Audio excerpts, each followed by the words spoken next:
to sing? Man. Are you ready? Are you ready for it? What kind of low energy singing is this? Are you ready for it? You want give me that? Don't hold back. Wine intact, right there. Front to the back. No long chat. Just come to me. Sing. Give you that sweet type of love. Sweet type of love. Come give me that sweet type of love. Real type of love. Hold me, darling. Cause whole night we Jamming. yeah. Say she sweet like a mango. She do the thing like a banjo. Them other girl them don't know how she clap the thing like a go-go. Lad, say what you say, what you say, what you say. Say sexy girl when you come my way. What you do, what you do, what you do. I must get through. Girl roll up now, you show me that wine. Turn around, girl, don't be shy. Hello, hello, hello, hello. Hello and welcome to episode 188 of the Corey Shepherd podcast. That was smooth. That was smooth? That was smooth. My father is a smooth kind of guy. Welcome back to everybody who's been listening. Welcome to all the new listeners. We're glad to have you on board. We have a special guest in the building. Hello. Jesus Christ. Special guest, ex-producer, long abandoned. We ain't seen him in this room since Christmas time. Where you going, sir? I going good. We're here to talk about today. Graduation.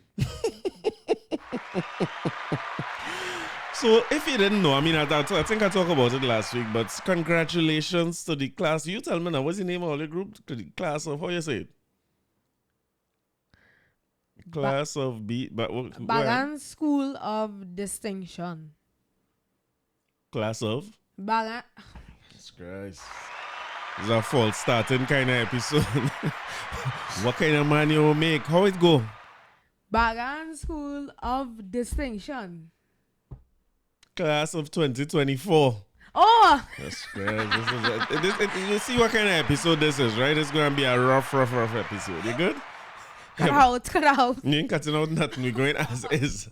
One take champion. Talk about one take champion. We're here to celebrate not just the Bagan School of Distinction graduates in class of 2024, but we're here with the valedictorian. Ooh. Congratulations, sir. Thank you. How did it feel to be named the valedictorian of your graduating class? Well, I was happy. I was excited. I was shocked. I was everything. Yeah, I can feel all the emotions. Yep. So, how long ago you knew you were going to be valedictorian? Because in the ceremony last night, the teachers, nobody knew until it was time to announce the valedictorian. How long ago you knew? Last month. Oh, so you have a month. Yeah. Okay. So what you did? Because the big part of the valedictorian, as everybody would know, would be the speech part of it, right? So what you did to prepare for your speech, so? I wrote my speech. Yeah.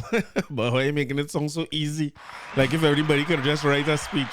What was the steps? We're looking for pointers for people who have speeches, because the speech, I'll tell everybody, was excellent. Maybe I'll play the whole speech on the episode. The man said he don't want to hear back his voice, although he have on headphones now listening to his own voice. But what was your preparation like? What was the steps you went about? If you had to tell somebody what to do to prepare a speech, if they had to do what you did. Number one, have some kind of structure to it. Right. Number two, say it from the heart, of course. Right. And number three, try to use very descriptive words and just make it fun. So you had fun? Yeah. So graduation ceremony was Saturday night, and they had several different performances as well, right? What were some of the performances Mr. Quilla had for you guys? Multiple people singing. Right. Right, and we had Indian dance and African dance. Well, Ganges meet the Nile, right? Yep. All right, good. Where's the Ganges? River. And where's the Nile? River. And where's the Nile? River. Oh my God. I don't know how this works. I don't know how this works. Not so loud. But you had a part to play as well in the performances, right? Which we didn't know about at all. It was a complete surprise to us. A rap. What was the song? See you again. How the song is going? And why are you shouting at the people? I don't understand what's going on. What was the song? My voice too good. Huh? What was the song? You not hear any voice? No, it's just like I hear it. Okay. But it's song itself. All right. What was the song you all sang? We sang See You Again. How is it go? It's been a long day without you, my friend. And I'll tell you about it when I see you again. See you again. You come in the rap. About a bitty, when I see you again. Oh, when you rap this come in. Nah, not doing that rap over again. Let me hear it now. We want to hear thing from the performance. Play the song and I'll rap it. No, YouTube will strike me. So how is coming? And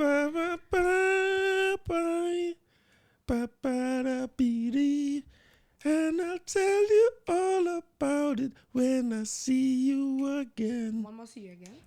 Go with that one. All right. Again. Damn, who knew? All the planes we flew, good things we been through, that I'd be standing right here talking to you about another path. I know we love to hit the road and laugh, but something told me that it wouldn't last. Had to switch up, look at things different, see the bigger picture. Those were the days, hard work forever pays. Now I see you in a better place. So you get accent. You turn Yankee in graduation. All of a sudden you turn Yankee. Congratulations on that great rap. So you and some of the other children who rap along with you. After you rap, who you pass the mic to? A girl named Lishon. This is rough. Who else? You don't know nice people. I don't know what kind of man you'll make. But you A rap. girl named Michaela. Right. There was a next girl named Lishon. Mm-hmm. A next boy named Elisha. Mm-hmm. So salute to Michaela, LaShawn, Jazara, Elijah, and Jasara. Jasara had plenty parts in the performances, right? Jasara is a young star. But again, salute to Bagan School of Distinction because they made it special for these children for their graduation. I remember in my graduating time, you know what we did for graduation? What? Nothing. They carry us to church, you graduate, you go to your next school. That was it. I don't remember having gowns to buy. Like a lot of these girls come out in full gowns and tiaras. What you wear? I wear a suit And bow tie and all these things, you know what I mean? Fresh out of Francis Fashions. Everybody looking fresh out of Detour Louboutins on their feet. So the performances, everything went smooth. The children did a great job. I think you all are a great school. You all are very brave young people. Most young people I know your age frightened to go on a stage and frightened to do things, but you all did it in an excellent way. I used to do that since I was young, so. You're doing it since you're small? Yeah. So we're going to revisit a few of them, right? What was his first speech you remember doing? You remember doing a speech before? Yes, in preschool. What was it? About Caesar Augustus. Well, I want to tell you something about Caesar Augustus, right? Zachary is a man when he gets something to do. And it's something I'm very proud of you for, right? And I have to tell you that when you get something to do, you take it very seriously. And you rehearse your thing over and over. Even for this speech, when I ask you want to go it over again, your answer was usually, yeah, a couple more times. And that will serve you well in life. Because when you're very, very, very prepared, no matter what go wrong, you will land the plane. And I want to tell you, like, everybody been telling you all the great things about your speech this week, right? Mm-hmm. And you said it went perfect. Yeah. Well, I want to tell you, it didn't go perfect at all. Plenty little things went wrong. Miss was fixing your hat was falling off. She come and take it off. They had a bottle in front of you on the podium. She moved that. She come and adjusting. Lights had to come on. But when you're well prepared, none of them things can phase you. So when this man had to do Caesar Augustus, he had to be a little child. Your mother gonna know better than me, but he was probably about 6 months old or something like that. And you went up on the podium confidently. And what I remember, you remember anything else about his speech besides Caesar Augustus? No. Me neither. But what I do remember is how you finish it, because the last thing he had to say was for accountability. And this man say for accountability. Well rehearsed. And the whole podium, everybody in the audience mashed up. That was at Open Bible preschool, right? Mm-hmm. So you're always there and prepared. And I have a lineup of songs today, of songs that Zachary has performed before. You remember some of these songs you perform? We'll play a few for them today, right? Right. So you're well rehearsed and you're going into it. So take me through the emotions of the day. What was your feeling on the morning of? Well, when I woke up, I was pretty relaxed. I just went on a normal day. Breakfast, get ready. Mm-hmm. It's only about 2 hours before the graduation. I started to get a little nervous. Right. And then an hour before, slightly before we arrived, the butterflies started to hit. That was the roughest part. And then during the graduation, Miss had say the speech was gonna be like one of the last things, and I was like, Oh, she told you that? yeah. I didn't know She because we announced didn't that know to what be- time it was going to come on. We Yeah. kept waiting to see when you would be ready. But she said it was going to be one of the last things. Yeah, announced to the crowd it would be one of the last things, and I was like, oh gosh. So for those things, you prefer if when the thing starts, you just go first?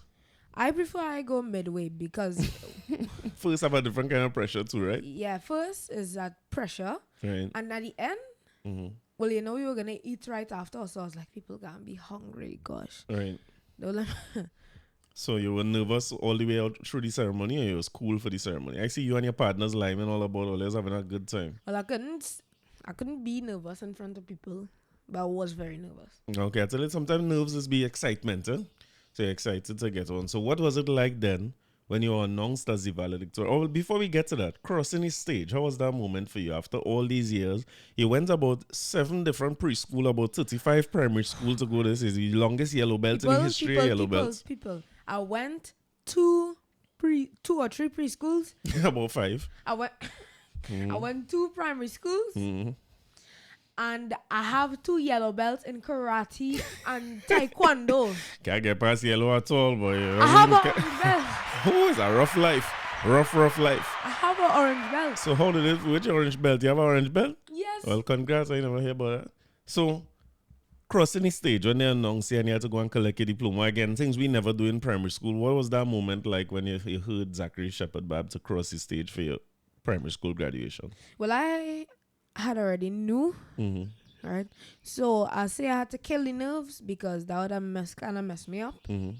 So I was like, I just thought about all the times I rehearsed, all the lines I may forget. So when you collecting your diploma, you thinking about it, or you just enjoying the part that you Oh, graduate? collecting my diploma. Yeah, crossing the stage to collect the diploma. How was that? Rough episode, people. Yeah, I'm having a hard time. When I was collecting my diploma, I was pretty relaxed. I was like, I wasn't so emotional.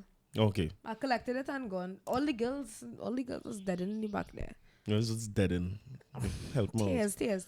Oh, so you wasn't feeling emotional? You didn't feel proud of yourself? Like you I finished feel proud of myself, and I feel a little bit emotional. Okay. All right. So, and then you and your partners and the girls in the class, all was liming kind of backstage after you collected. Oh yeah. At that point in time, you're starting to get focused on time to deliver your speech? At that time, Or that wasn't on your mind yet? that wasn't on my mind.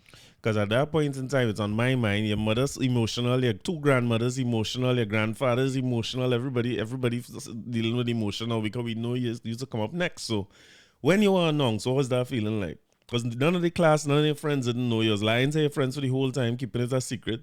How was it when you were announced? I was fine, honestly. It was good at Yeah. that point.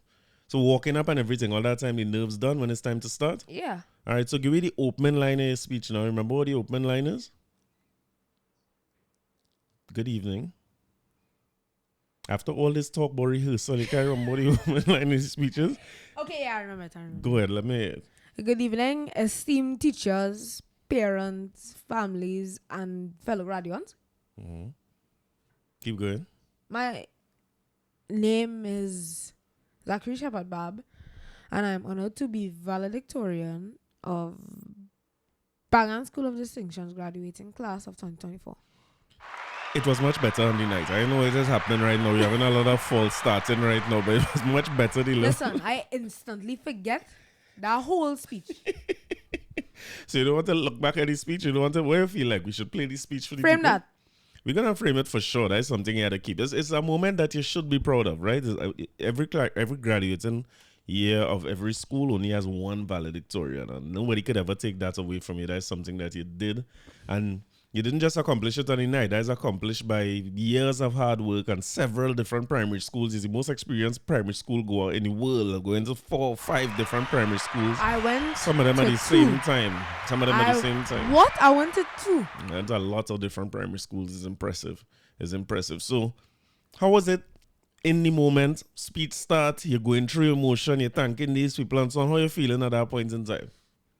I wasn't really thinking about anything. I was just saying the speech because if I think about something, I might mess myself up. So Well, yeah, that's what rehearsal is, you know. It's the same with sports. It's the same with everything that I do. There's something that they talk about called a flow state. You ever hear about it? yeah. The flow state is when you're so focused, you don't even know what happened around you. Some people describe it as blacking out. And you're a man like football, right? Yeah. The greatest footballers in the world, they're not thinking when the ball come into them. You know, they've rehearsed or practiced so many times that when the ball come into them, they have an arsenal of hundreds of different things that they could do. They could trap, they could turn, they could pass, they could shoot, they could dribble.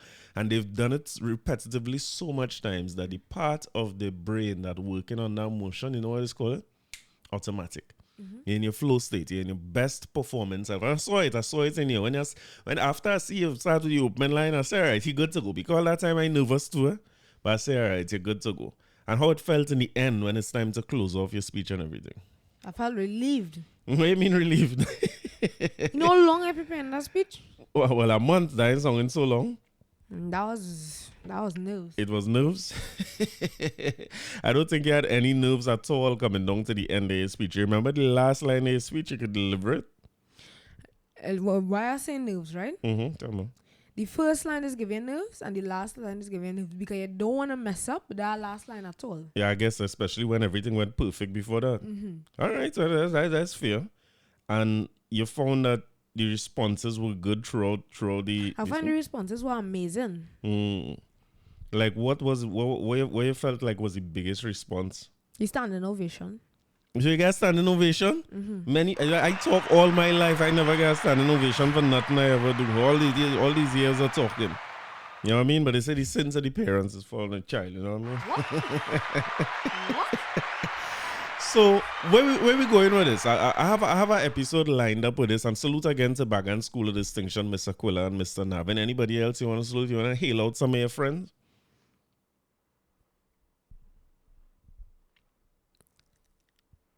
I don't think so. I don't reveal the name. I already revealed too much. Okay, so you're keeping you want to shout out your friends. You don't want to all your little partners who you're always talking about. Shout out to Tristan, Darian. Serene. Oh yeah, Serene. Aiden. Arvin. I didn't want to say Arvin name on this podcast, but yeah, Arvin. So wait, you're trying to degrade the platform? What is going on right now? I don't understand why this is happening. I don't want the man get exposed. He always exposed. That's your partner who you're always talking to on the phone, right? Yeah. Yeah, so I think it was a great night. What about the rest of the night now after the formal part, after your speech and so on? You all had a good graduation? You enjoy it? Yeah. All right, good. So what are you looking forward to next? Vacation. Or vacation? You've been on vacation soon. What are you looking forward to next? July, August vacation. July, August vacation is on, but what coming before that? There's a little thing called results. Oh, yeah. These fellas and them ain't studying that at all. These fellas don't care about that whatsoever. Oh, forget about July, August. Yeah, I know. So results coming, right? When results coming out? Friday. So what we have planned? What are you doing for results?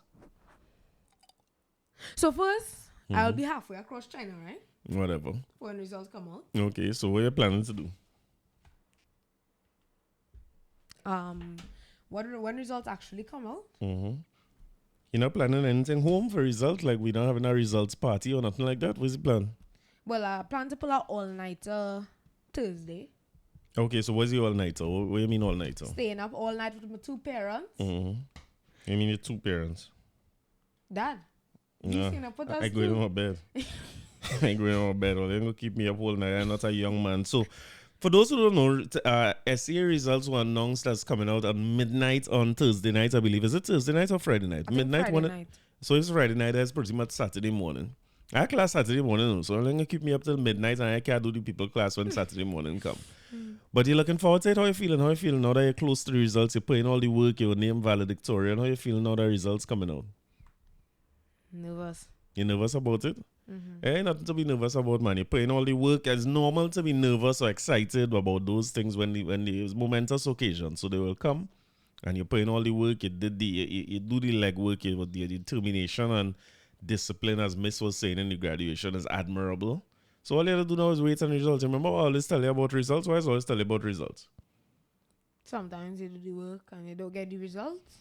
Well, you're not guaranteed to get results because you do the work. The only thing you can control is the work that you put in. And you think you put in the work? Yeah. Yeah, you put in more than enough work, man. So the results, let the results fall where they may be.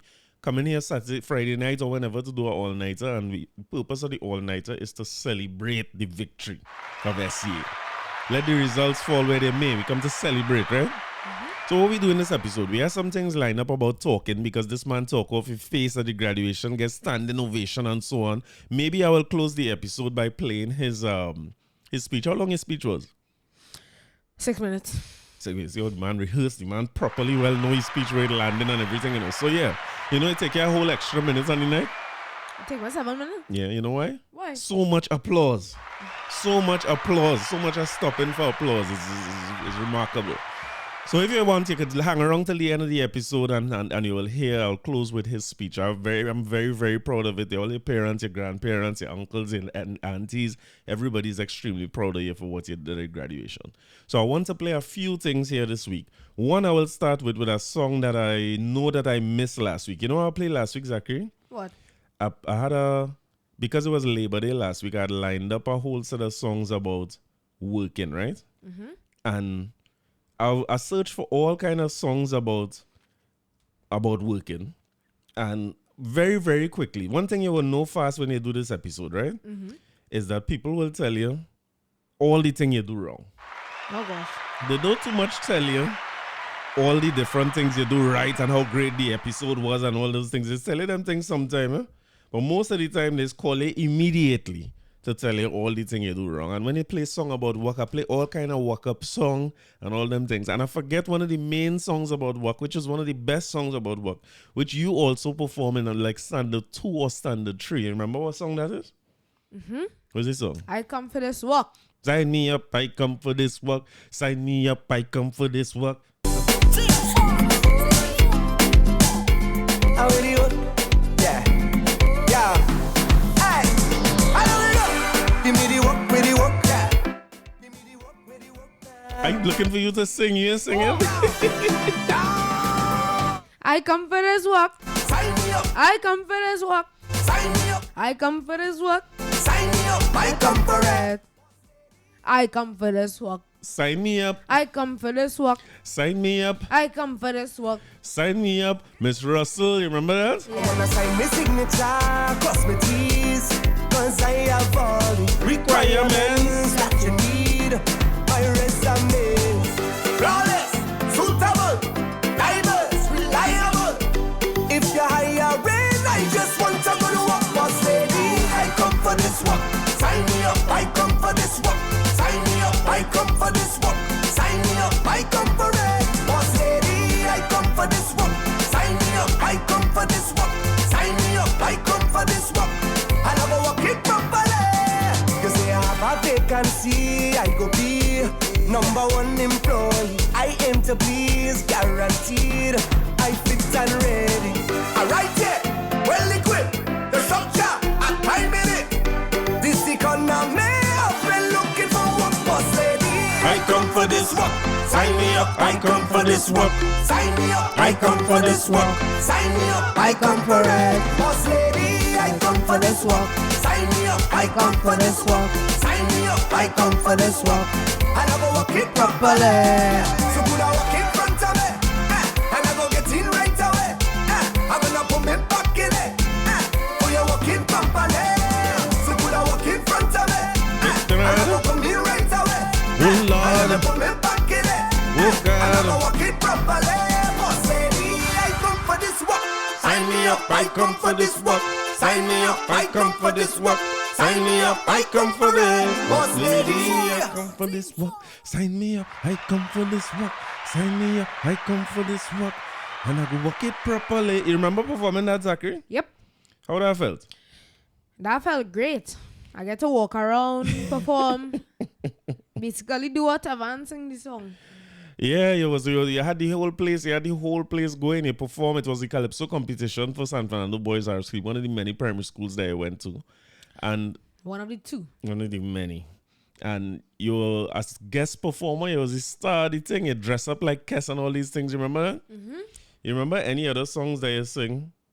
during your time at primary schools? Absolutely not. You don't remember? I don't know what kind of man you make. You remember this? Yeah. What song is this? Mighty Sparrow. What's the name of this song? Education and math.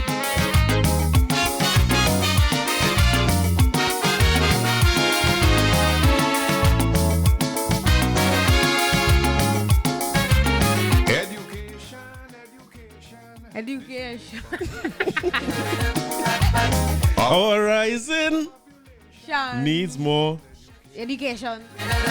To be recognized anywhere you go, you gotta have your certificate to show. To enjoy any kind of happiness,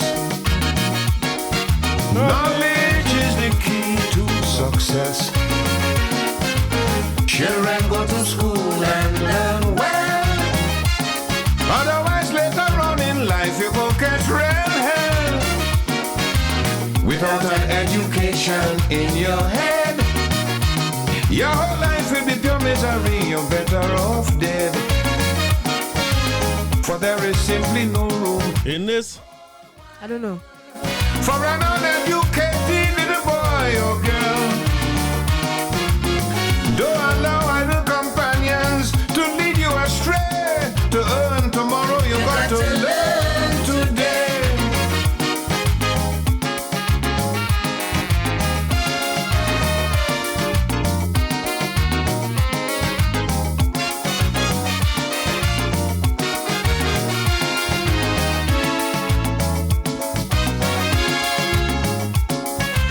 For employment, yes, employment, you must be intelligent. So it's essential, very essential, to have your credentials. But if you're blockheaded like a mule, remember no one will employ a fool. You will be the last one to be hired, and the very first one to be fired. Children go to school and learn well, otherwise later on in life you go catch real hell. Without an education in your head, your whole life will be pure misery. You're better off dead, for there is simply no room in this whole wide world for an uneducated little boy or girl. hear the message? Don't follow idle companions, or you will get burned. To earn, you got to learn. Oh. You was gonna say something? Oh no. I say you're pulling on this thing.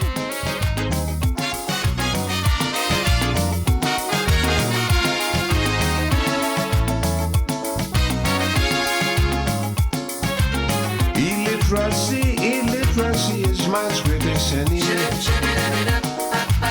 It's your duty, yes, your duty, stamp it out completely. Ignorance always impede progress. Education saves you much stress. So learn as much as you can. This nation's future is in your hands. Children go to school and learn well, otherwise later on in life you go catch real hell. Without an education in your head, your whole life will be pure misery. You're better off dead, for there is simply no room in this whole wide world for an uneducated little boy or girl. Don't allow idle companions to lead you astray. To earn tomorrow, you got to learn today.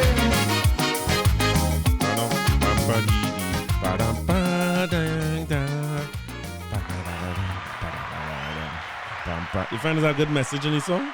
Very good message, right? All children in school, that should be something that's taught on the primary school curriculum. And you went and you sing that and you delivered that well. You remember singing it? Nope. You don't remember singing that? No. Yeah, you had to rehearse that many, many times because it's not the easiest song to sing. It's plenty lyrics and stuff, but as usual, you're well rehearsed.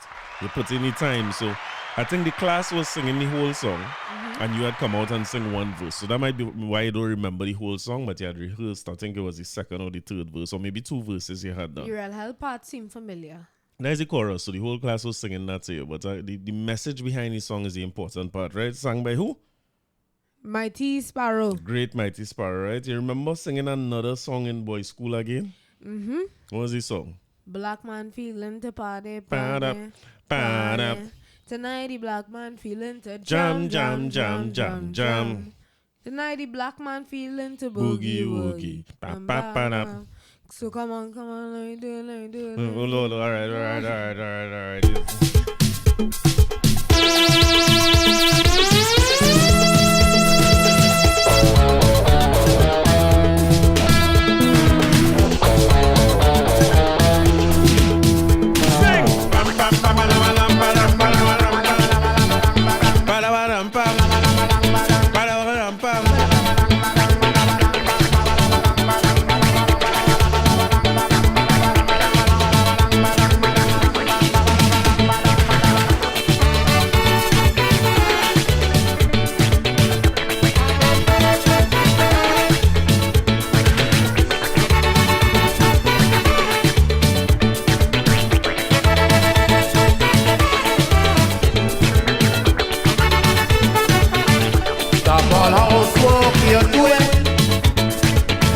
Tonight we going and have some fun.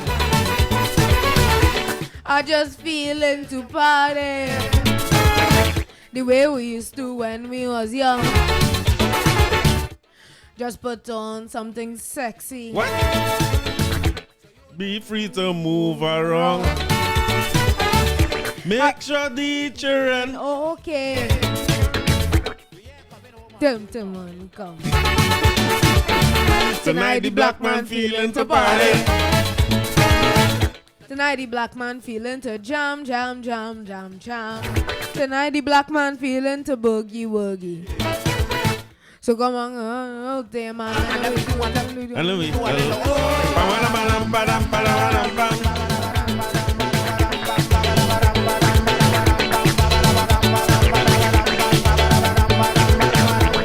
You know, when I play episode like this is feel like the episode done to me, you know, and I know how to start.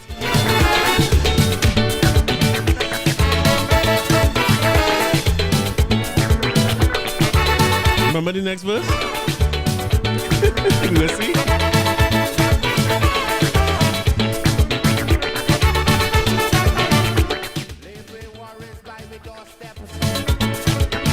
For that tonight we have no time.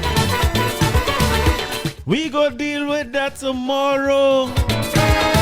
Tonight we going out and lime. Yes, man.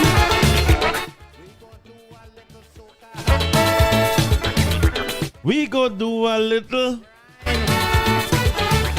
We go do a little back. And show them youngsters how to whine. Tonight the black man feeling to party. Tonight the black man feeling to jam, jam, jam, jam, jam. Tonight the black man feeling to boogie woogie. Come on, hold on to your man. And let me do a little.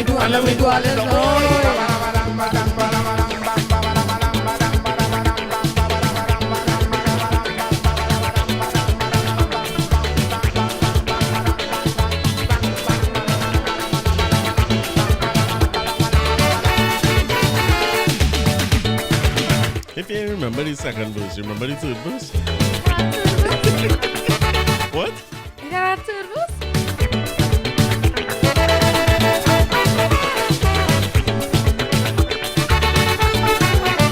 Remember when we was courting, before we had this family.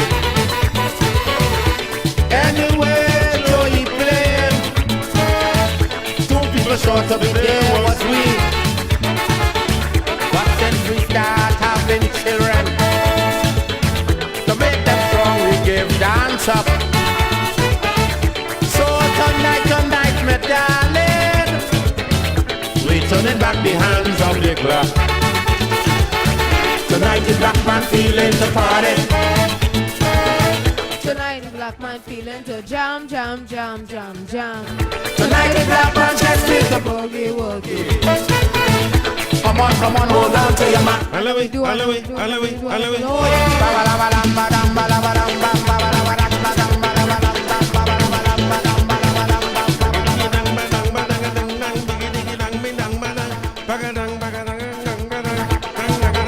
I had to play the last verse, right? It's only right.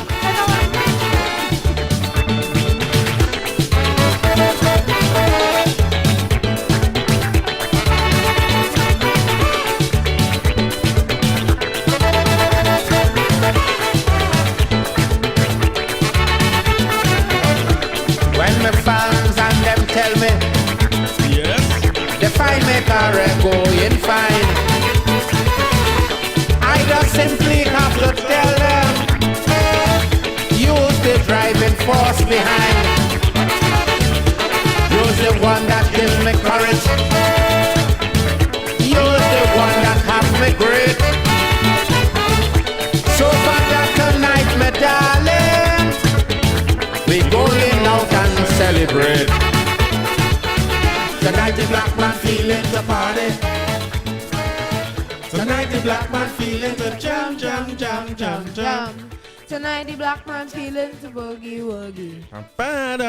Come on, hold on to him, man. And now we do, I like a Lord. How you feeling? I'm feeling good. All right, good. Well, listen. Normally when I play a song like that, I'm ready to finish the episode and I feel like I could wrap it up right here. Where we at about a half hour, 40 minutes. That song like it, you know. All right, bye-bye. But on to serious matters. Anything you have to say before you head out? Thank you to all the viewers who does What for Father podcast. Yes, Chris. Thank you for Starbucks.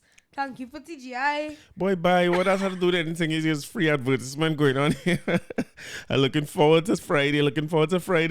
No. Yes, you're looking forward to Friday. Very much so. Thank you for coming on, man. Just walk off screen. No kind of, I don't know what kind of podcaster etiquette this man have at all. Wait, before you go, Zachary, let me actually ask you one thing. Because we had to talk about Euros anyhow. What's your side in Euros? Le Bleu, France. Say that again. Le Bleu, France. When did you decide France is your team? As soon as you see a team winning a game, that is your new team. Since 2022. Yeah. Since 2022, you back in France? Yes. How I know finding this out. So how France going in the Euros so far? They're going alright. Going alright? They didn't win the both games? They won one, lost one. They won one and lost one? The mic. Is that a microphone? That's what you're talking. They won one and lost. Who they lost to? No, they won one and drew one. Okay. Netherlands. So you're expecting Mbappe to come back out with broken nose and so on? Probably not. Yeah, I think he was on the bench for the last game, so I figure he will play. While we're recording this, that game going to start in a little while, right? Mm-hmm. All right, so you could go ahead, go and organize things. Let me make sure we be in place to watch France lose in a little while, right?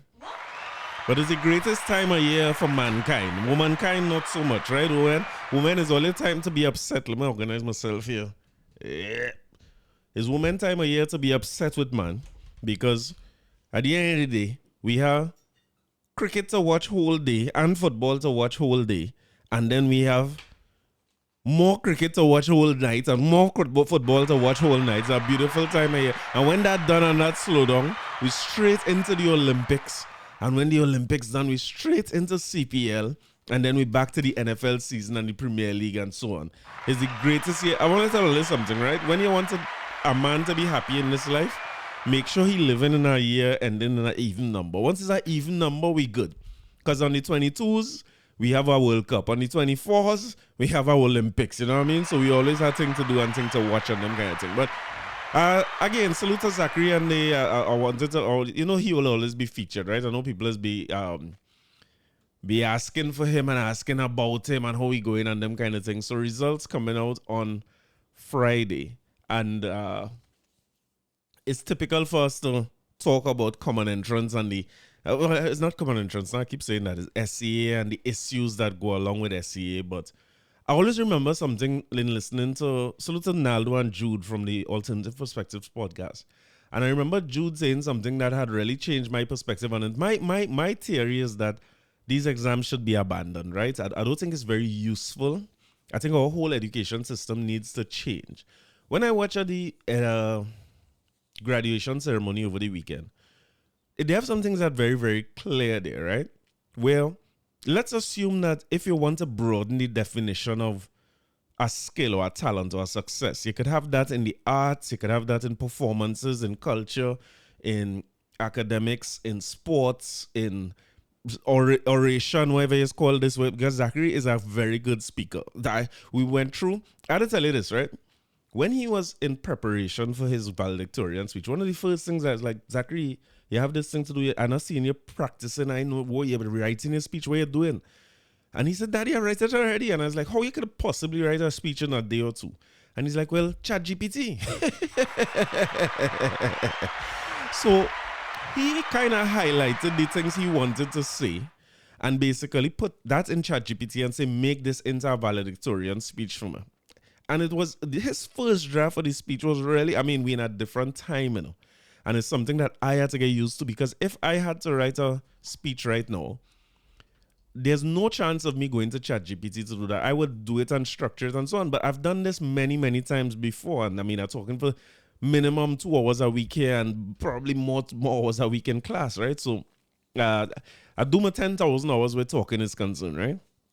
But for somebody who, like him, who has, I mean, a good bit of experience performing as his songs had shown and being on stage. And I remember Daddy telling me, when I tell him Zachary's valedictorian, he said, boy, this man always preparing to perform something. Anytime the school have something to do, he's one of the children is turned to do some kind of performance or speech or something like that, or play or anything like that, right? So that is a skill, that is a talent or a education or a success on its own. So you could find different areas where children might be very strong at that. Like you might be real good at talking, but you're not so good at maths. Or you're real good at maths, but you're not so good in the sports. You're not so good in PE. All of us know. I always remember a man named John Cozier, right? Salute to John Cozier. But for all the people from Newtown, boys supposed to remember John Cozier. John Cozier is a little, well, it's Cozier. You know what Cozier mean in Trinidad, right? What? What? So I'll never forget, as a young fella in Newtown, and I'm talking as early as like second year or standard 1 or whatever it is. We used to go a PE class. Salute to Mr. Ding Chong, right? Mr. Ding Chong was one of the best teachers I ever had. He used to coach the cricket team, I believe the football team too. Yeah, the football team. I have pictures of Mr. Ding Chong playing football for Newtown. All the PE, anything sports-wise, Mr. Ding Chong used to handle that.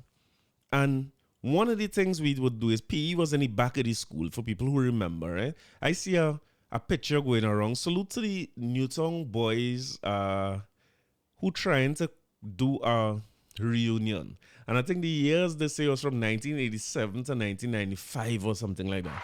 In terms of the boys who went Newtown. Several years. Newtown are good school still, you know what I mean? And if people could remember who went Newtown or know people who went Newtown, if they trained on Newtown, the back of the school was where we used to do PE. That is Baba Green. It had no grass or nothing like that.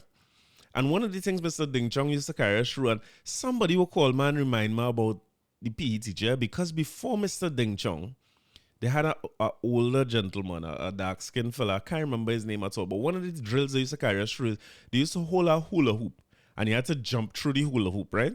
So you remember you're a child, right? You're small and you're agile and so on. So you run up and you jump through, like feet first. You duck your feet and your head together and you jump through. It was a very simple thing to do. Now again, I grew up in a village or a community where once a ball bounce outside, I play basketball, cricket, football, pitch, top, wherever I was playing, we had to play. So I wasn't the best sportsman they had, but I had the little athleticism, you know, from small. So 90% of the class was running up to that and jumping through that hoop with no problem. But my guy, John Cozier, he couldn't do it. No matter how you try to explain to him, do this, do that, that man used to dive through that thing. And I don't know if white men could get white men. You know what I mean? He was a white man. But that man used to get white man all down the front of his body because he just dived through the hoop on the Baba Green. And don't care how you explain to him, he can't do it. But again, John Cozier is a man, one of the brightest men you will ever come across. Intelligent from small, well beyond his years. I remember a youth named Jason Natu. The first name was bright. So it's like we almost predisposed. I don't know if it's genetics or the things we grew up on or the things we choose to watch or the families we grew up with or upbringing. But we predisposed to success or talent or skill in different areas. So I always feel like our primary school children is system robs these children because if you're not academically inclined, you could be made to feel like a dunce. I want to use that word, right? Because that's how I used to feel when you're small and you're not doing great in school. Everybody make you feel like you're done, like you can't do it. You're watching these maths problems that people doing, and you can't. I mean, understand what it is they're asking. And salute to my little friend of the family, Zachary friend as well, waiting on results, Jalea, who is a amazing performer. One of these days, I'll bring Jalea on this podcast as I'm talking about Zachary performing. There are few little children I ever see learn and deliver calypso like JJ. Right? So I ask myself sometimes, what is the use of measuring her by academic standards? It is useless. It does not matter. We need to figure out these children talent, measure them by that, teach them the things they need to do in the other areas of life, because whether you're a good performer or not, you're going to need to know little maths, little English, little social. You need to know those things. You need to know to play a little sport. You need to defend yourself a little bit. And I'll say the same for the child who is in SCA class expected to pass for their first choice. That academics are learning or carry through life. You have to know how to socialize. You must play a little sport, defend yourself, have a little athleticism. You know, what's the point if you can't take care of your health or you can't play a little music? The more rounded adults are the people who typically get by better and faster and have a better time in this life or have a better grasp at success or a better shot at success than the others. But going back to what they were saying on the Alternative Perspective podcast, Jude was saying that we too soft. I'm trying to paraphrase, right? He was saying that these children are much more resilient than we think, you know, just taking away the exam because they're under pressure and they're nervous. He's like, being under pressure and being nervous and doing things you don't want to do is part of life. And I started to change my perspective on it a little bit because that is true. This life is brutal. The reality is that adulthood is a brutal space. Adulthood don't care what you're good at, what you practice for, what you prepared for. Adulthood going to throw you into situations, and the best of us had to figure it out, and those of us who fall by the wayside, you will fall by the wayside. This is a brutal space. You cannot in academics, right? They have a thing that's called macro environmental forces, a thing called pestle factors, right? Political, environmental, social, technological, economic, and legal factors in a country or in the world or in a space that we cannot control. Like, I can't control what the economy gonna be. No one company could control it then, or no one individual. You only feel the earthquake last week, you know what I mean? That is an environmental factor that nobody could control. You don't know when an earthquake comes in. So the point of that in academics is that as a firm, what you're really doing is trying to adjust to it, to adapt to. So an earthquake shakes, something happens. What are we going to do now? How are we going to adjust to this? And the companies that have adjusted to environmental factors well over the years or decades, those are the ones who last years and decades. The ones that don't, just don't last. And that is the brutal and real and truthful reality of life as a whole. You could be how good at sports as you want. What is going to happen when one of them factors come in? I have an example of Elaine Thompson-Herah coming Olympic gold medalist, underdog for a long time, and then Olympic gold medalist, I want to say in the 100 and 200. And now, like a month before, not even a month before the Olympics, and it's being reported that she suffered injury and she's not, well, apparently she's not going to run the 200, but she will run the 100. So I don't know how that working. And I'm seeing the Jamaican fans blaming her husband. She fired her coach, management, everybody, and her husband is making all the decisions for her, but they're not too pleased about that, you know? So the truth is, what happens to you if you don't learn from small that no matter what your talent is or what your success route is, if that is taken away from you, or if things change suddenly, or if that's not important, or that not making money, how are you going to adjust? So maybe there's good value in the pressure that SEA puts on children, and the fact that some children don't do well and some do well and all those things, because I don't know if you all would agree, but it's sometimes the things that I didn't do well or didn't do good at is the things where I learned the most valuable lessons in life. So maybe it's a useless thought to take away all those things. Like I get 5 passes when I do CXC. I had to do over that. I do A levels. You remember, you used to have to do GP and 3 other things.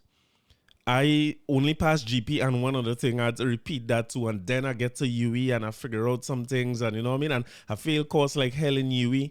I don't know if I failed courses at master's level too, but I may graduate with no everybody around me, right? All the people around me graduate with honors, both at bachelor's level and at master's level. I think bachelor's I graduated upper second, but several of the partners and friends I had in UE graduated first class honors. And I had a group salute to men like Edmundo and Juan. Them men graduated with well, I can't remember what the name of first class honors is. I think it's distinction in masters. Me know them fellas had distinction, you know what I mean? It's in graduation I get to fire with different fellas had distinction and thing.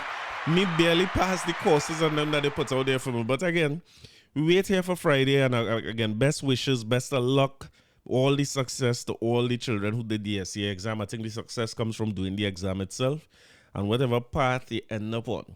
Remember, nobody gonna ask you about that. Whatever path you have, you find yourself on post SCA results is your path, and that is your path to success. You know what I mean? Talking about path to success, right? Let me get into some news. This might be one of the first episodes in a long time where it take an hour to get into news, right? all you had to work with me here. And the truth is, I also have a whole set of songs to play about talk. So I know how they fit in and how we doing this, but we're gonna make it happen. In terms of path to success, one of the greatest things I see in a long while, given this whole crime situation in Trinidad and Tobago, and you know, I like to talk about the 1%edness, and I know people make joke about it and thing, right? But it's something that I want us to take seriously as people who are listening to this and so on. It's something I feel passionately about. I don't see why we have to look at one group of people or one race of people and label them 1% as if we destined to be 99%. I don't believe in any of that at all. No. I think we could be whatever we want to be. I was looking at a YouTube video of a fellow on financial. He's like a financial blogger. You have a good YouTube page. You know, it would be great if one day I could have all these things prepared before I come here. But today is not that day, right? Let me just establish that. It ain't gonna happen today. But he does a great job breaking down little financial concepts and what it takes to be rich and how much money it takes for you to be wealthy and so on. I like the way he brings it across. Older white fella, right? But very, very simple. One of his simple concepts is that it takes forever for you to be able to build up your first 100,000 in savings. But after the first 100,000, because of compound interest, you will get to $1 million much faster than you get to 100,000, right? I'll find it. While I'm playing one of these songs, I will look for it and I'll share the name with you so you could hear what he had to say, because I'm not doing a good job at putting across what he says. But I was looking at a video just before I started recording that spoke about what is the 7 things about or personality traits that will let me know that you are going to be rich. And you know what was the first one he put out there? The first one he put out there was belief. Like you see yourself as wealthy, or you feel like it's for you. They have no reason why you should see that as something for one group and not for the next group. So forgive me, but I will continue my 1% talk. But the 1% talk, I'm questioning myself this week because I see whole shootouts in Glencoe. What's going on? Isn't the point of moving to places like Glencoe? Did I just clap the shootout? Is the point of moving to places in Glencoe not to avoid, you know what I mean? You're trying to, or the perception is that if you're living in a certain part of Trinidad, you're safe. You know what I mean? If I go here and I have no issue with these places, no crime in them places and so on, I thinking to myself that is what it's about. That is what we're trying to accomplish, but clearly not. Whole shootouts in Glencoe. And they're saying that, these are things I don't like to talk too much about, but they're saying is reprisal for another killing that again happened in Christopher's gas station. A place that I like to go a lot. I like to be there. It's a nice vibe just being there, right? And it tells you a lot about the state of the country. But against the backdrop of all that, the commissioner of police and her work is always coming into question. But When I tell you the route to success is one that wherever they put you, you could find success in it, right? It's no joke because I see Shane Superville in the Guardian write an article here. It says former acting commissioner of police is now Erla's consultant. So I started studying to myself now, well, if you get in a consultation, right? Like I like the guy who's talk on YouTube because he runs a radio controlled vehicles company. So they build like flying planes, radio controlled planes or helicopters or boats or things like that from what I could deduce, right? So he running a successful company. He seemed to have, he seemed to be doing well. He seemed to be a wealthier person. And what the things that he's saying makes a lot of sense to me when I look at his message and so on, right? All right, I find the YouTube page here. His name is Mark Tilbury. So look for him, right? Mark Tilbury is Tilbury. So he talks about his background, how he gets financial success, what he invests in. So that seems to me to be somebody credible. So I follow him and I want to hear more from him and learn more from him. So I would think that in a country where crime is one of the biggest issues and you are the commissioner of police who responsible at least for the body that responds to crime, your first responders to crime, right? That if you're going to get a consultant, you ought to be consulting with somebody who real good. It had to be the Mark Tilbury of crime that you're going to, right? So I started studying, but ex-commissioner, who could it be? Which commissioner had the success rate to consult with the current commissioner on how to deal with these issues that we have in now? Or to do what I said, but Burroughs, like he come back? Mayor of Burroughs come back? Is it Snags? Who could it be? And then I started saying, well, I wonder if Gary get himself back inside because Gary has presented himself. Every other week, you see Gary present himself to the UNC or present himself to the PNM or present himself to whatever form of rejection he guaranteed to get. And of course, he running for all 41 seats in the election, so you know that coming as well. But let me hear what Shane Superville had to say. Former acting commissioner of police, Stephen Williams. Only remember Stephen Williams? Stephen Williams is now a consultant to the commissioner of police, Erla Hayward Christopher, for $800 an hour. How much I get for lecturing? Let me see if I could call these schools. Let me do some quick math here. I had to negotiate better, Do I have? Am I getting $800 an hour to lecture? If I put in my lecturing amount here, that's about it. Divided by 2 hours a week, divided by 10 weeks. No, I'm not getting 800. I'm quite short. You know what I mean? Maybe I need to solve bigger problems. I wonder if I can lecture in criminology. He is being paid based on the hours of service rendered. According to documents received by Guardian Media, Williams provided 53 hours of consultancy service in 1 month and 67 in another month. Let me see if I could work this out because me is so good with the maths myself. 53 multiplied by 800 would mean that he collected an amount of $42,400 in 1 month. See what I tell you about success? If you fail to try again. How do you think this go? If at first you fail to succeed, try again. Because this man is making more money as a consulting in a job that I don't know if he had the best rating in. But the job is paid less than $40-something thousand a month from the last thing I checked, right? In the other month, he consulted 67 hours at $800 an hour for $53,600 a month for that month. I like it a lot. No, I just want to break this down even further for you, right? In the higher of the 2 months, the 67 hours, where he make the 53,000 something. If you were to count 20 working days in a month, right? If the average month of 5 days a week you're working on it, 20 working days, 4 weeks in a month, right? That would mean that he worked a whopping 3.5 hours per day for the month. 3.5 hours per day for the month, right? And if you want to count 8-hour working days, let me break this down and make some sense of this thing. If you want to say a working day is 8 hours, let me see, 8 hours, and he'd work 3.5 hours a day. If you want to break it into working days, he worked for about half the month that he earned the 67,000. If he had worked it consecutively, then let me just say you're going to get up every 3.5 hours. If you just work out your time, he'd work for about 2 weeks for the month. and collect about $53,000, leaving 2 more weeks for him to earn more money. That is 1%, if you ask me. If anything that Mark Tilbury says is true, Mark Tilbury say, take your first $100,000, put it in a mixed basket of stocks, right? Or index fund, which will earn about 7%. It reported as about 6% in Trinidad. And he was saying in about 6 years you would double, or 5 years you could double your money. In the next 3.5, you would double it again using compound interest and so on, right? So you can't be that. If he was to take that 53,000, work for 2 months, take the 100 and put it aside.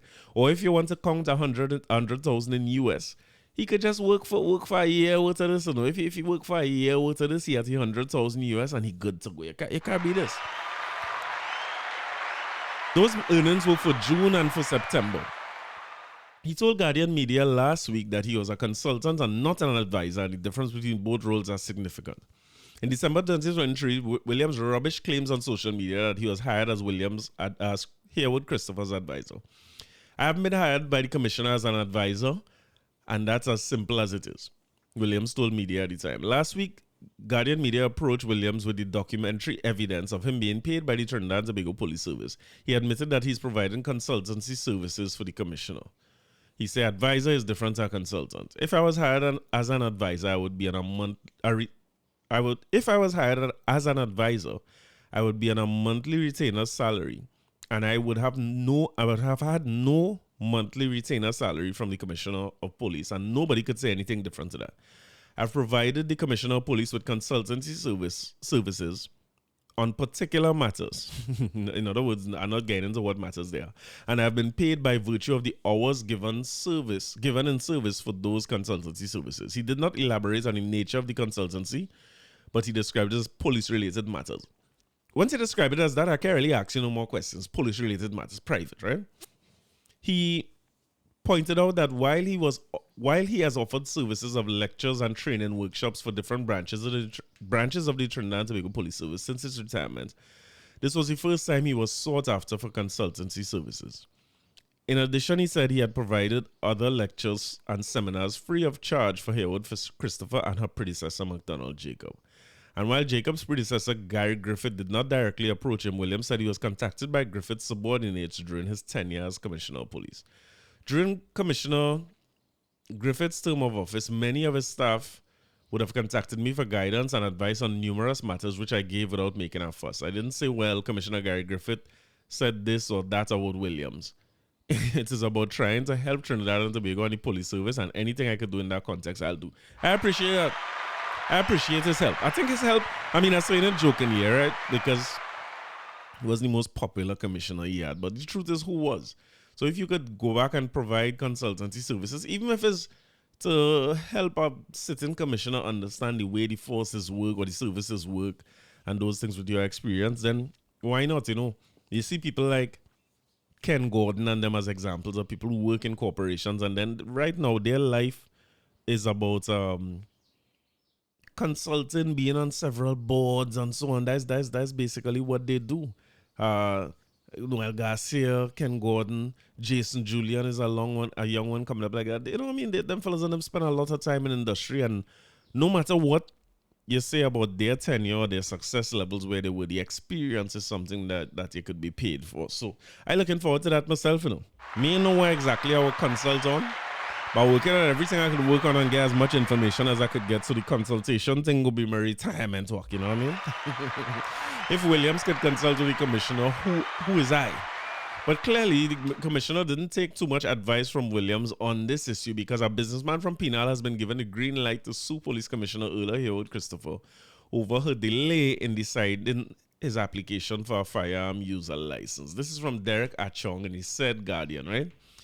It says, on Monday, High Court Judge Margaret Mohammed granted leave to the businessman, whose name was withheld due to personal and safety concerns raised by his lawyers, to pursue a judicial review lawsuit over the delay. In his court filings obtained by Guardian Media, the businessman's lawyers, Karan Ramkalawan, Shalini Sankar, and Nisa Gunnis, claimed that he made his application for the FUL in January 2019. He allegedly sought to follow up on the progress of his application several times before he was informed that his file could not be located in October 2020. as they heading towards 2 years worth of application, you know, right? 2 months later, he reapplied on advice given by officers assigned to the firearms permit unit. They claimed that in February 2021, the TTPS conducted an investigation in relation to his application with an officer visiting the client's businesses and properties.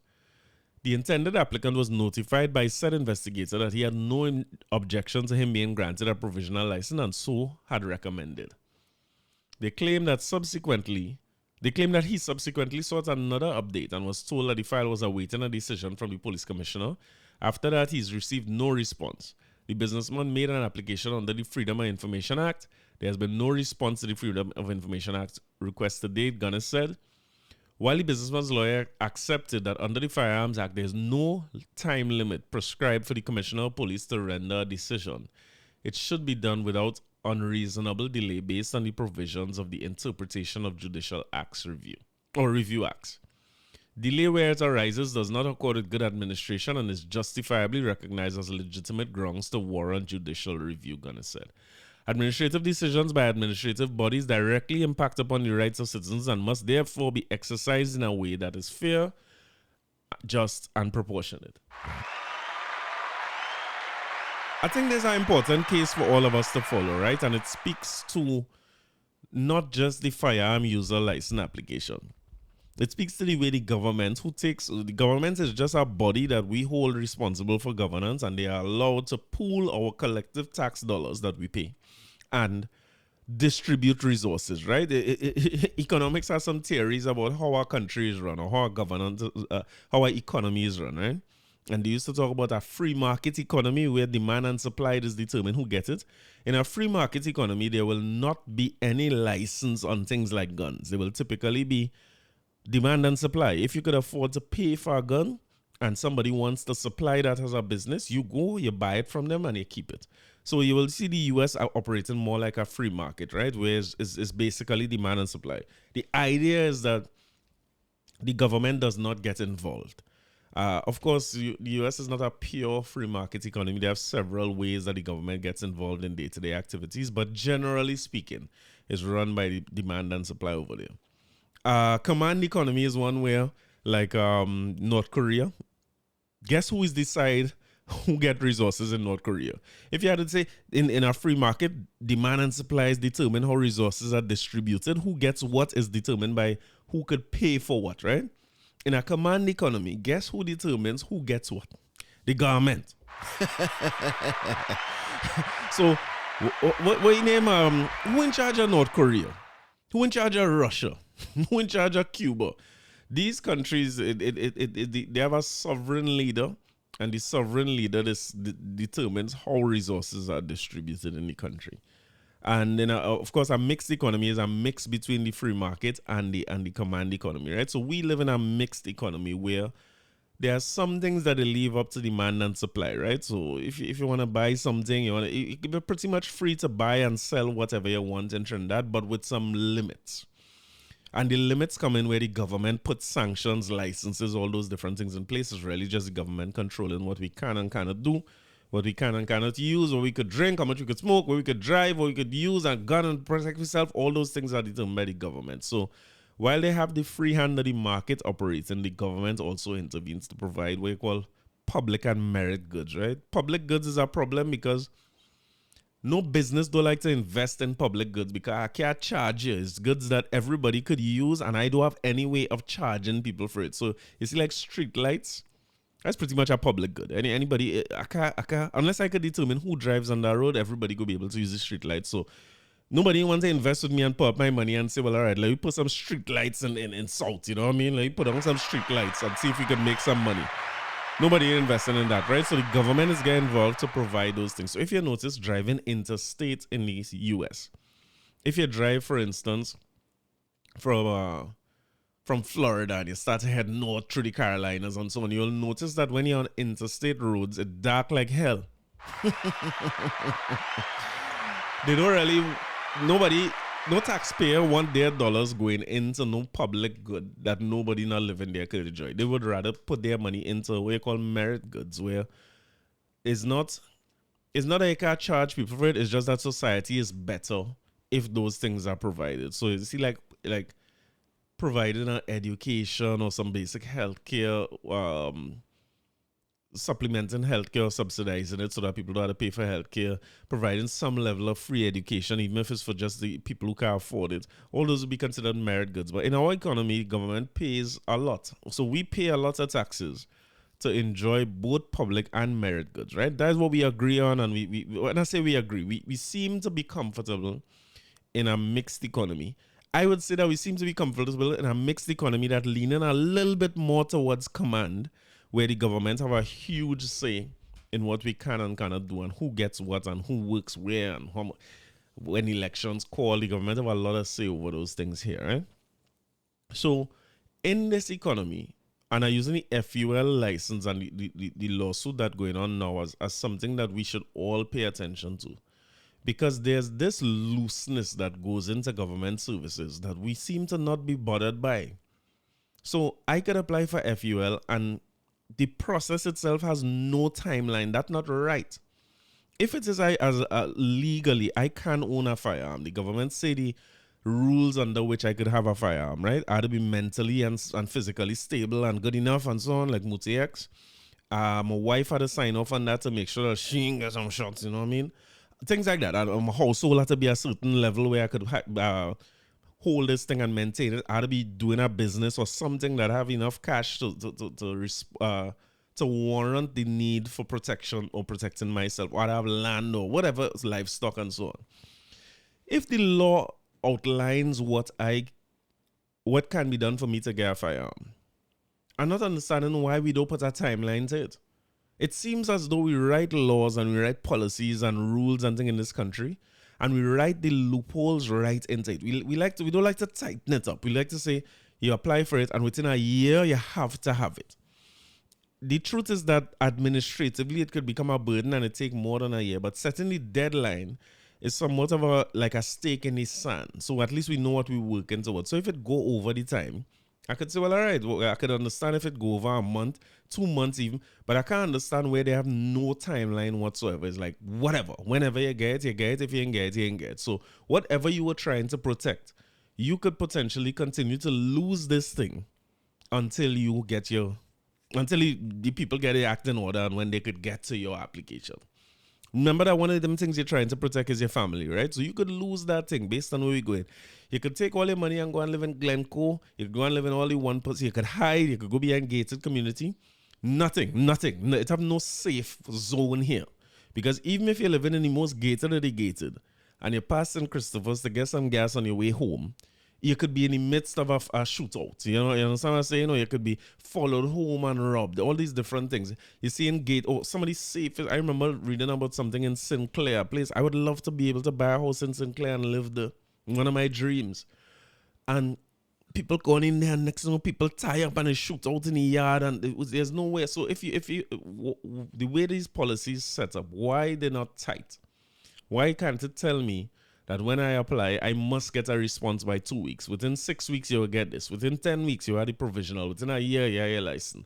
What is the purpose? Forget the gun thing, right? Because not everybody interested in that.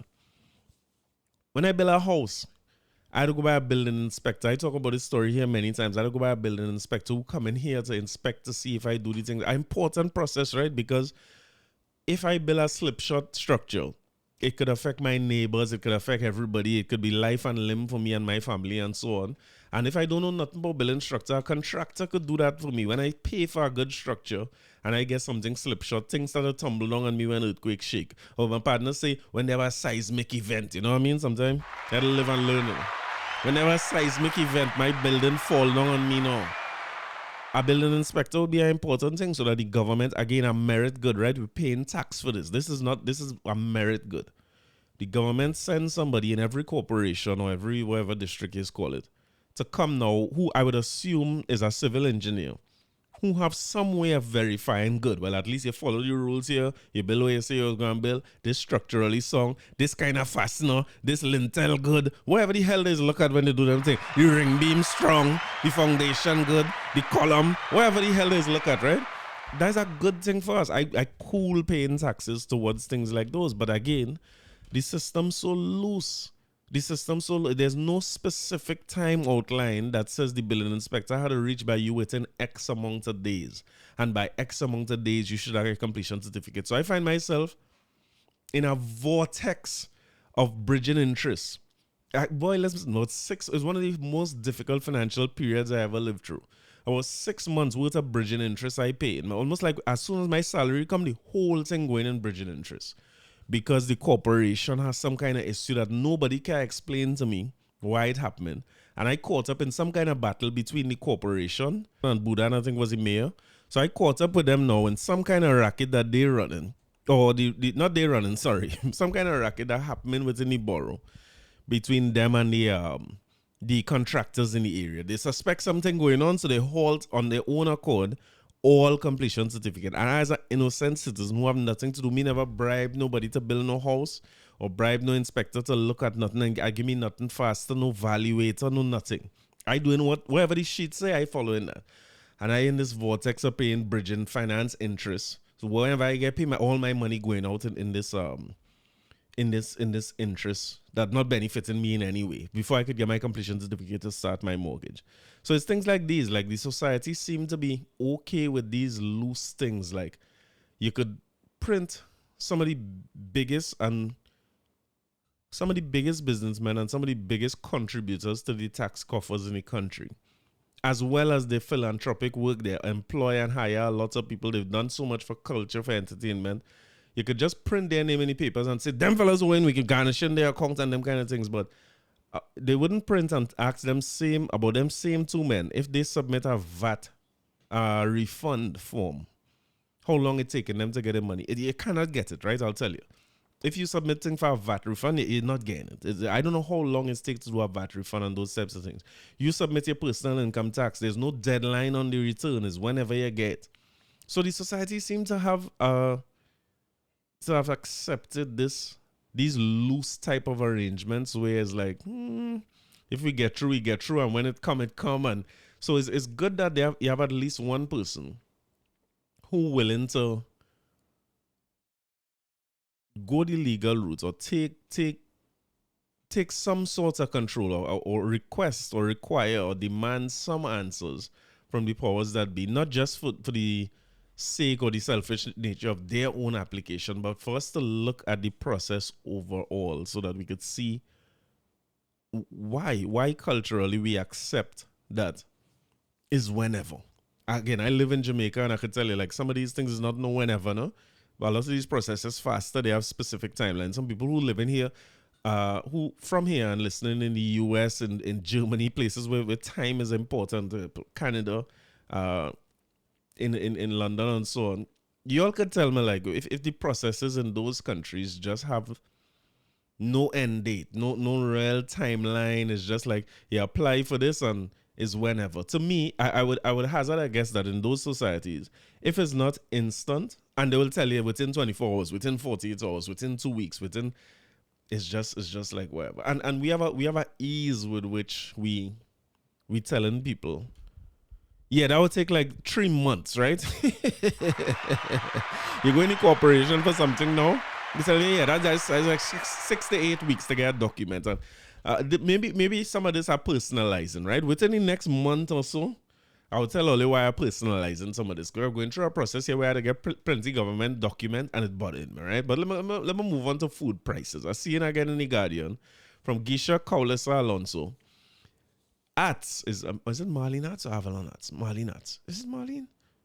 Economist? Atz says food and cable driving inflation hike. So we were talking about inflation a few weeks ago. They say higher prices for food and more money for cable bills contributed to the increase in the inflation rate from 0.5% to 0.9% in May, says economist Dr. Marlene Atz. Now, I was talking about this in class last week, right? I was asking the class if they're feeling like the inflation rate only moving from 0.5 to 0.9, or if it's so slow, the prices of food and them kind of things going up. They usually define inflation as the persistent rise in the average price of a basket of goods that causes the internal value of your dollar to fall or to be eroded, right? So in simple terms, like we use these terms inflation, and I'll never be sure if people or I kind of assume everybody knows what is inflation, but maybe we should break it down. We done here already, right? The thing with inflation is like they take a basket of goods. They would take a basic basket like rice, flour, this, that, right? And they will set that as a baseline and set that as zero. So this basket of goods that everybody should be buying on a normal basis to live regular life, that basket of goods costs $100, let's say. If a whole basket of goods costs $100 today, and then next year they measure it again and it costs $150, they will mark inflation at 50%, right? It gone up by 50%. So what they do is they measure that year on year or period by period so you could see where inflation is. The reason inflation is a critical economic indicator is because if my salary is $100, right? And I buy in my rice and my flour and my oil and my sugar for $100. And then next year, the same basket of goods go up to $150. I had to make some decisions now because my $100 can no longer buy that. So the last part of the definition is it causes the internal value of your dollar to be eroded. So meaning I making the same 100 and now I cannot buy the same amount of goods. So they have pressure on me now to eat less or to work more to be able to eat the same, which human beings don't like. We don't like cutbacks in our lifestyle, right? So what's more likely to happen is I'll find a next way to make that $50 rather than to say, all right, I could only eat 1/3 of the food we used to eat before, especially for the poorest people in any country, because if you already only have the basics, that means you probably don't have much money to save. You're probably not enjoying a whole set of lifestyle things because for me and you, only 1%ers who listening here, you have several things that the poorest people in the country wouldn't have. You have some savings, you have a set of insurance and then things for your health.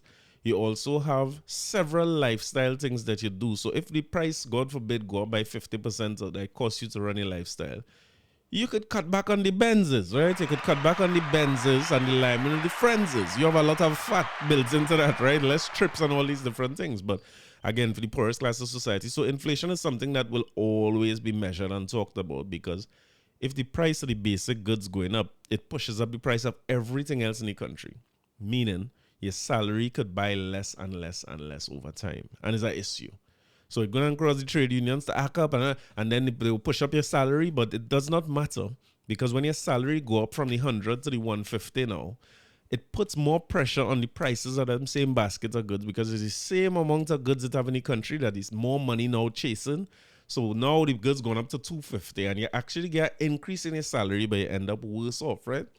So going back to the article, it says on Monday, the CSO announced that May 2024 inflation rate, which measures the percentage of change in all items index, in the all items index for the month of May 2024 over May 2023 was 0.9%. This represented an increase in 0.5%, which was recorded for the previous period, April 2023 to April 2024.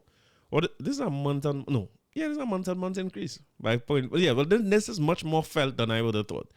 I was thinking of this is a year-on-year increase, which is a very small increase, 0.5%. But if this is month-on-month, it's significant, right? Noting the CSO specified some categories where there were upward trends between May 2023 and 2024. At Soul Guardian Media, for example, the CSO says that the average cost of communications increased by 8.5%, healthcare 7.9%, and food and non-alcoholic beverages increased by 3.1%. All of these categories will affect the average citizens through things like higher cable bills, higher food costs of medicines, of course, higher costs associated with buying food, either buying ingredients to cook or buying prepared food. Now, one of the things I noticed, right, as I make my own budgetary adjustments, right? There used to be a time where you would say, all right, I'm buying too much food. If I could cut back on the amount of food I'm buying, that would save me some money on these things, right? Could I ask you all if you all find that to be the same or to be truthful or what? I'm not sure. It feels these days as if it's the same when you're buying food outside versus buying groceries. Because when I do a month in review, right? Salute to Nick Dean and the budget. Nick Dean offers a service where he could help you to set a budget and then help you to do the variance analysis at the end of the month. Literally, he will help you come up with what you think you're spending on food and what you're spending on liming and your mortgage and this and that. You could go through all of it with him. And then you could send him all your statements on it for a month. You just send him all the statements for June, and he will sit down and work through categorizing every single expense you have. Like, for instance, when I went through that process with him, he even itemized bank charges, which I didn't realize was so high. I was probably going to tell people, I have an account in every bank. But I didn't realize some of them bank accounts, like the married accounts. You know the married accounts where you open an account with your wife for people to put money for you when you're getting married and so on? The fees on them married accounts is crazy. Like, why would the fees be so high to maintain our account that we don't use at all? So he categorizes all these things. So then he could tell you, well, all right, you said you're going to spend $1,000 on entertainment this month, but you spend $1,000 on popcorn alone. You get popcorn and see 1,000, and then you went back and then I see any stink and dirty. That costs an next 1,000. You understand? And you say hair and nails and them thing is $300 a month, but you do your hair and nails to go poppy for $675. So he breaking it down for you nice, which really, really helpful because then you start to see how you adjust. But one of the things I noticed is that we have a grocery bill and a price smart bill. I say it can't be true. We alone living here. What is happening? So if I was to just stop cook, just don't bother. Just don't bother. Don't bother to buy no food. Don't bother to put no food in the fridge and just say I ain't bothering with that and buy fast food alone or food outside. Will the bills equate? A partner of mine was telling me this week, like we have this weird shame around not having no food in your fridge or in your cupboard. Or a weird shame around, we don't really cook, we just buy food every day. Maybe there might be a way to balance out the budget if you just choose to do one rather than doing both all the time. Like you have a fridge full of food and a cupboards full of food. They're feeling for something nice, you know what I mean?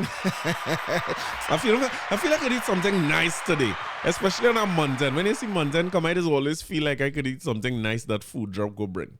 But when I look back at my food drop bill and all those things, you seen it. And I think she's spot on as well. But she had the data to back it up, right?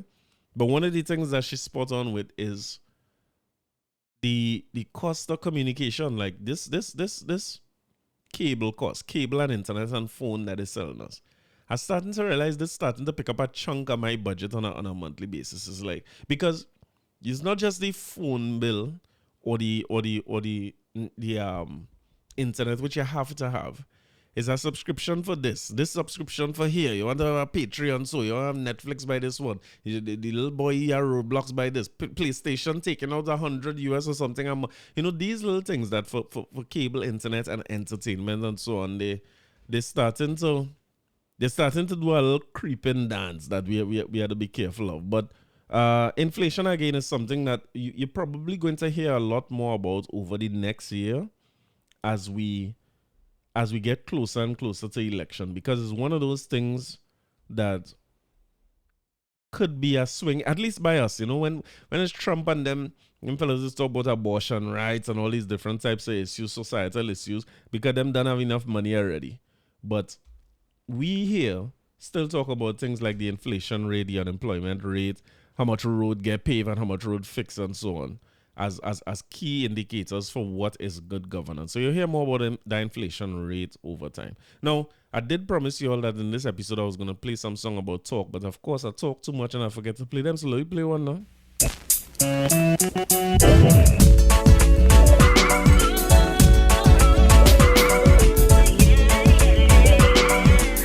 All this dedicated to the great orator Zachary Shepherd Bab.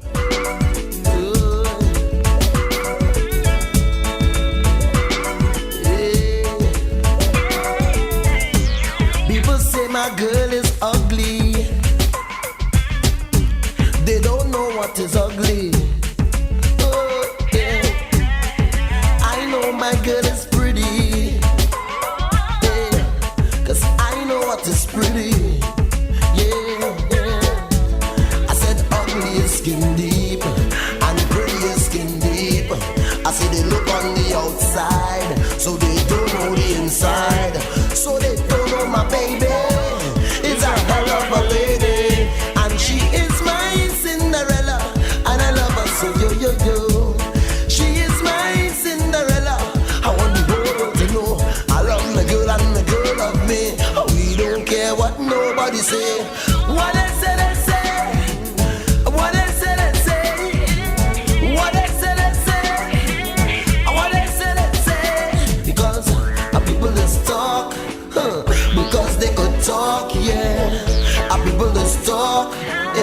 for a good old talk. I say them out open and the words jump out.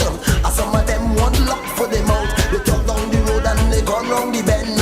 Some of them just looking for friend. But I'm telling you, talk's cheap. Talk's cheap. Talk's cheap. Talk's cheap. What they say, they say. What they say, they say. What they say, they say. Who cares what they say?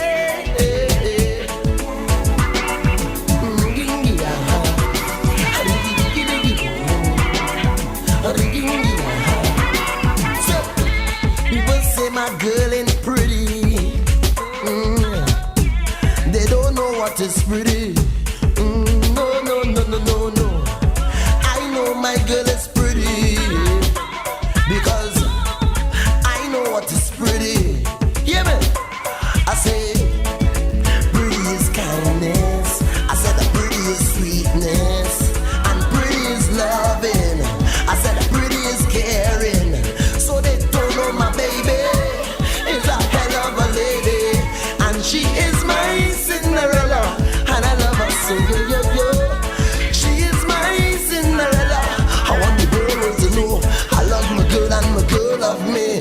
We don't care what nobody say, boy. What they say, they say. What they say, they say. What they say, they say. What they say, they say. Yeah, yeah, talk cheap. Yeah, yeah, talk cheap. Yeah, talk cheap. As we untalk, I want to salute some podcasters. I find our next podcast here called Punch Time 2022. The men say, we celebrate the punchline. Dope lyrics matter. And they go through several interviews with artists of all different genres and so on and talk about the punchlines and all the different things that how they come up with words in their line and how the words land and all them kind of things. Unique style, unique podcast. I wish people on the Instagram page used to put a little more about itself, like exactly who hosting it and those things. But I did see an episode here with Young Rod, right? Son of the great David Rudder. And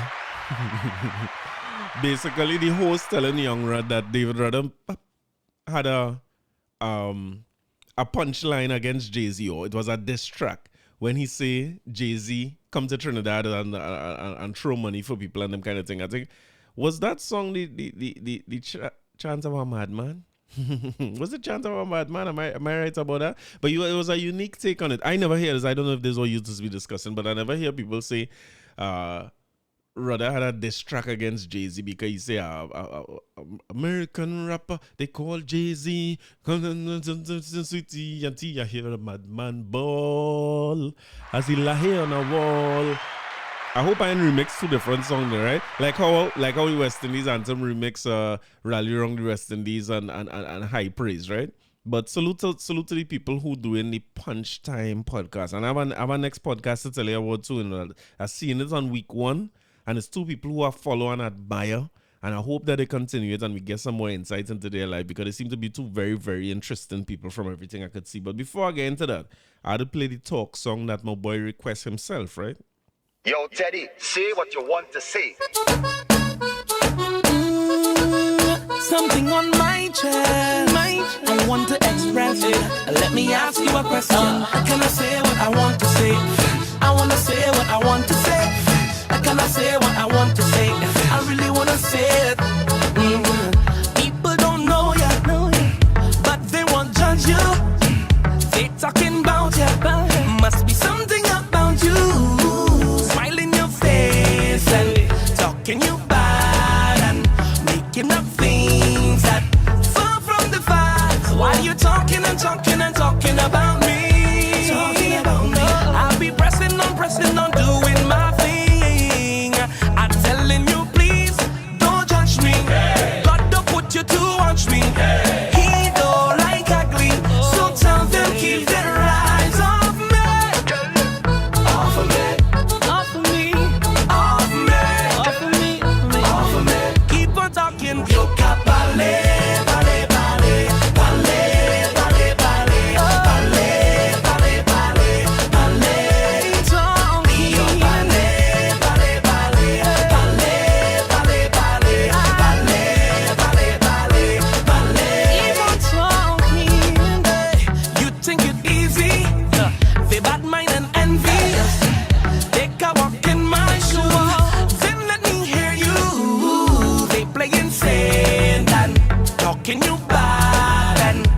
Go bring talk that far from the facts. While you talking and talking and talking about me, I'll be pressing on, doing my thing. I'm telling you, please don't judge me. God don't put you to watch me. He don't like ugly, so tell them keep their eyes off me. Off of me. Off me. Off of me. Off of me. Keep on talking. Yo capale, vale, vale, vale, vale, vale, vale, vale, vale, vale. Hear him talking. Yo vale, vale, vale, vale, vale, vale, vale, vale, vale, vale. Keep on talking. Can I say what I want to say? I wanna say what I want to say. Can I say what I want to say? I really wanna say it. At the back of your mind, you want to say this sometimes. Let me say what I want to say. I really wanna say it. I'm begging you, please don't judge me. God to put you to watch me. He don't like ugly, so tell them keep their eyes off me. Off of me. Off of me. Off of me. Off of me. Keep on talking. You can parler, parler, parler, parler, parler, parler.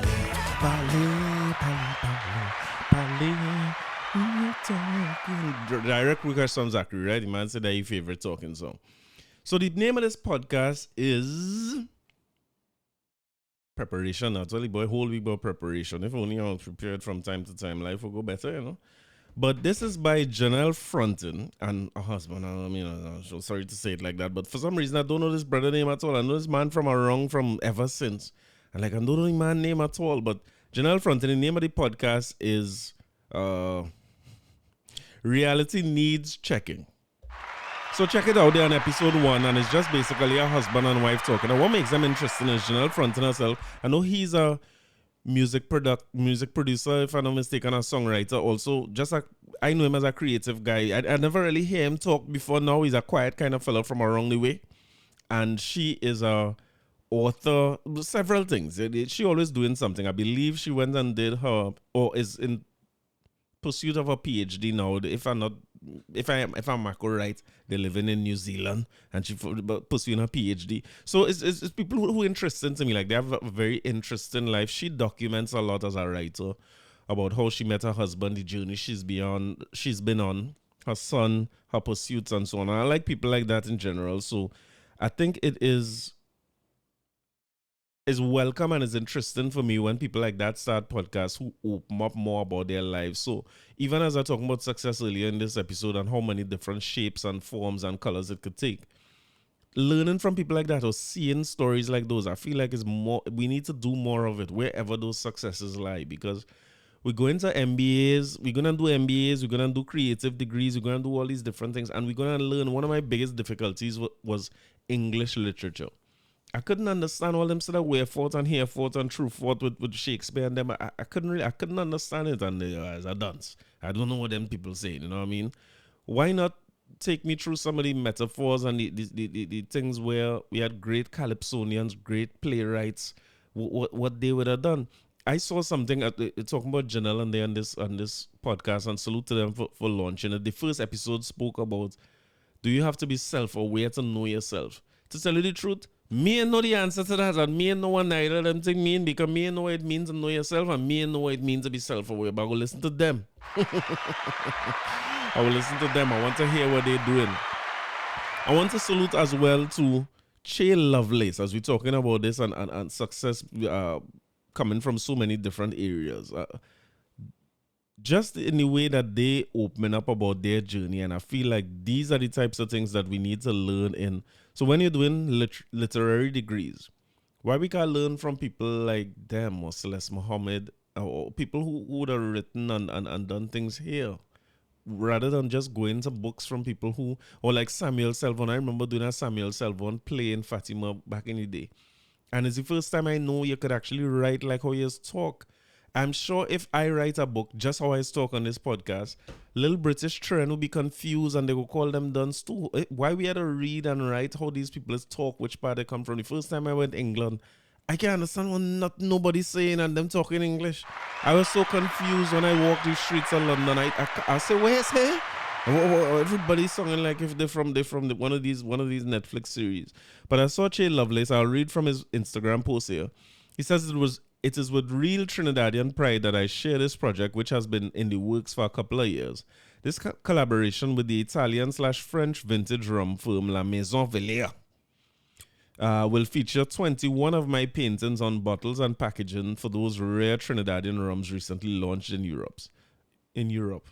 Maybe I will learn to read one day. My mouth, remember I tell all the things so the Europe's it slip out. As the story goes, renowned Italian rum collector and founder of Vellier, Luca Gargano, visits Trinidad about 2 decades ago and manages to acquire the last casks of aged brown rum from the then recently closed Carney Limited Rum Distillery.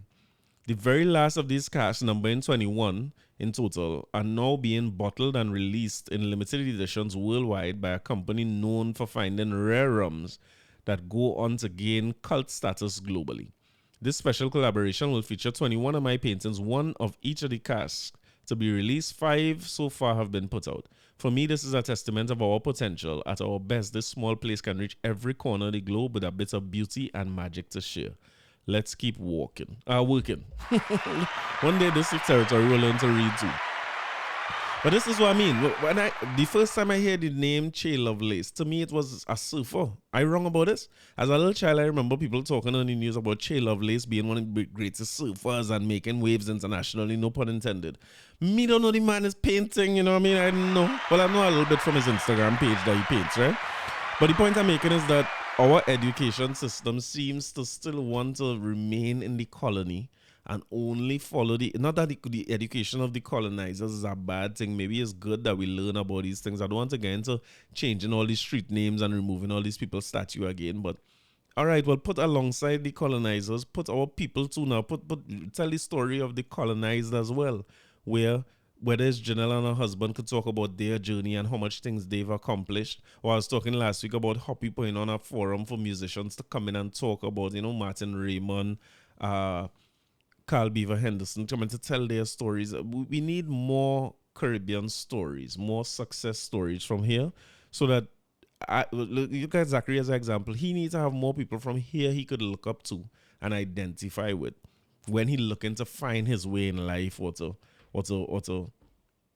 decide on what his journey should look like. So hopefully, I'm speaking directly to places like the Arthur Lockjack Graduate School of Business, right?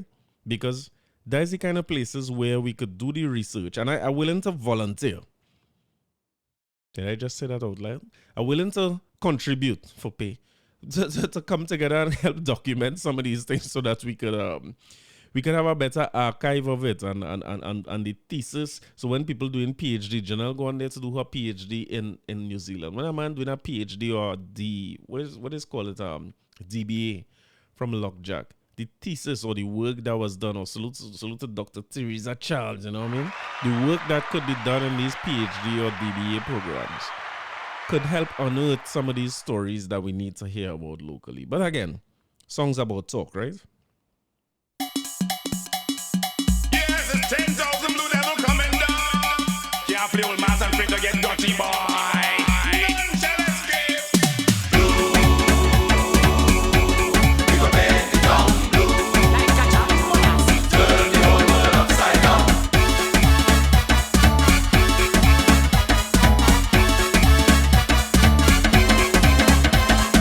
Blue. A color of pigment, she can have making a statement. Blue.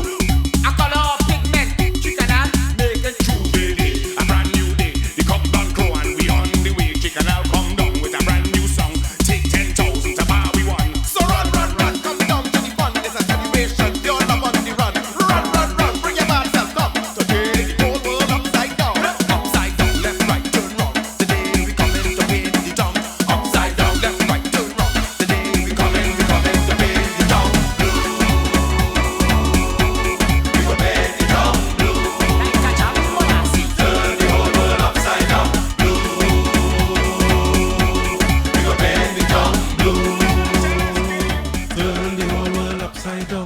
of course, that was the wrong song, right? So let me play the right one now, no?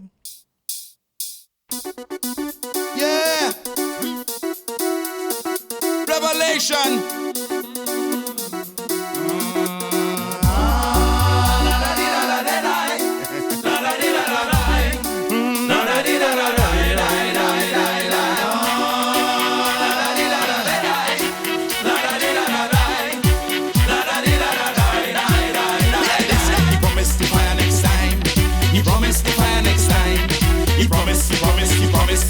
He promised the fire next time.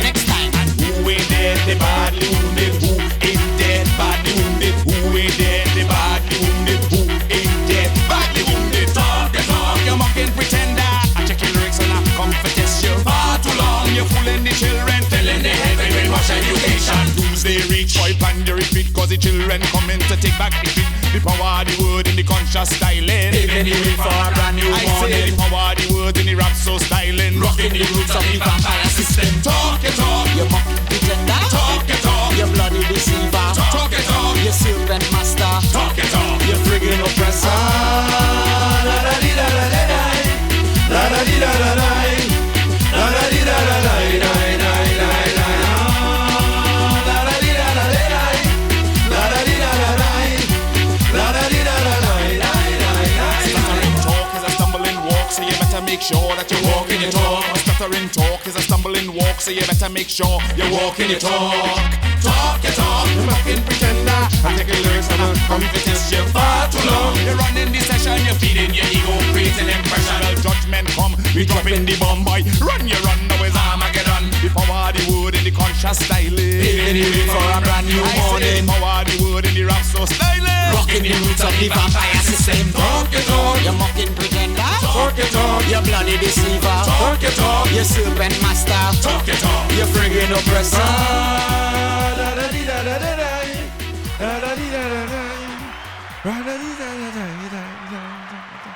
More talk and more highlights in our podcasters, right? Before we get out here, I want to salute songwriter, producer, podcaster, KG, Khalif Graves as the man, right?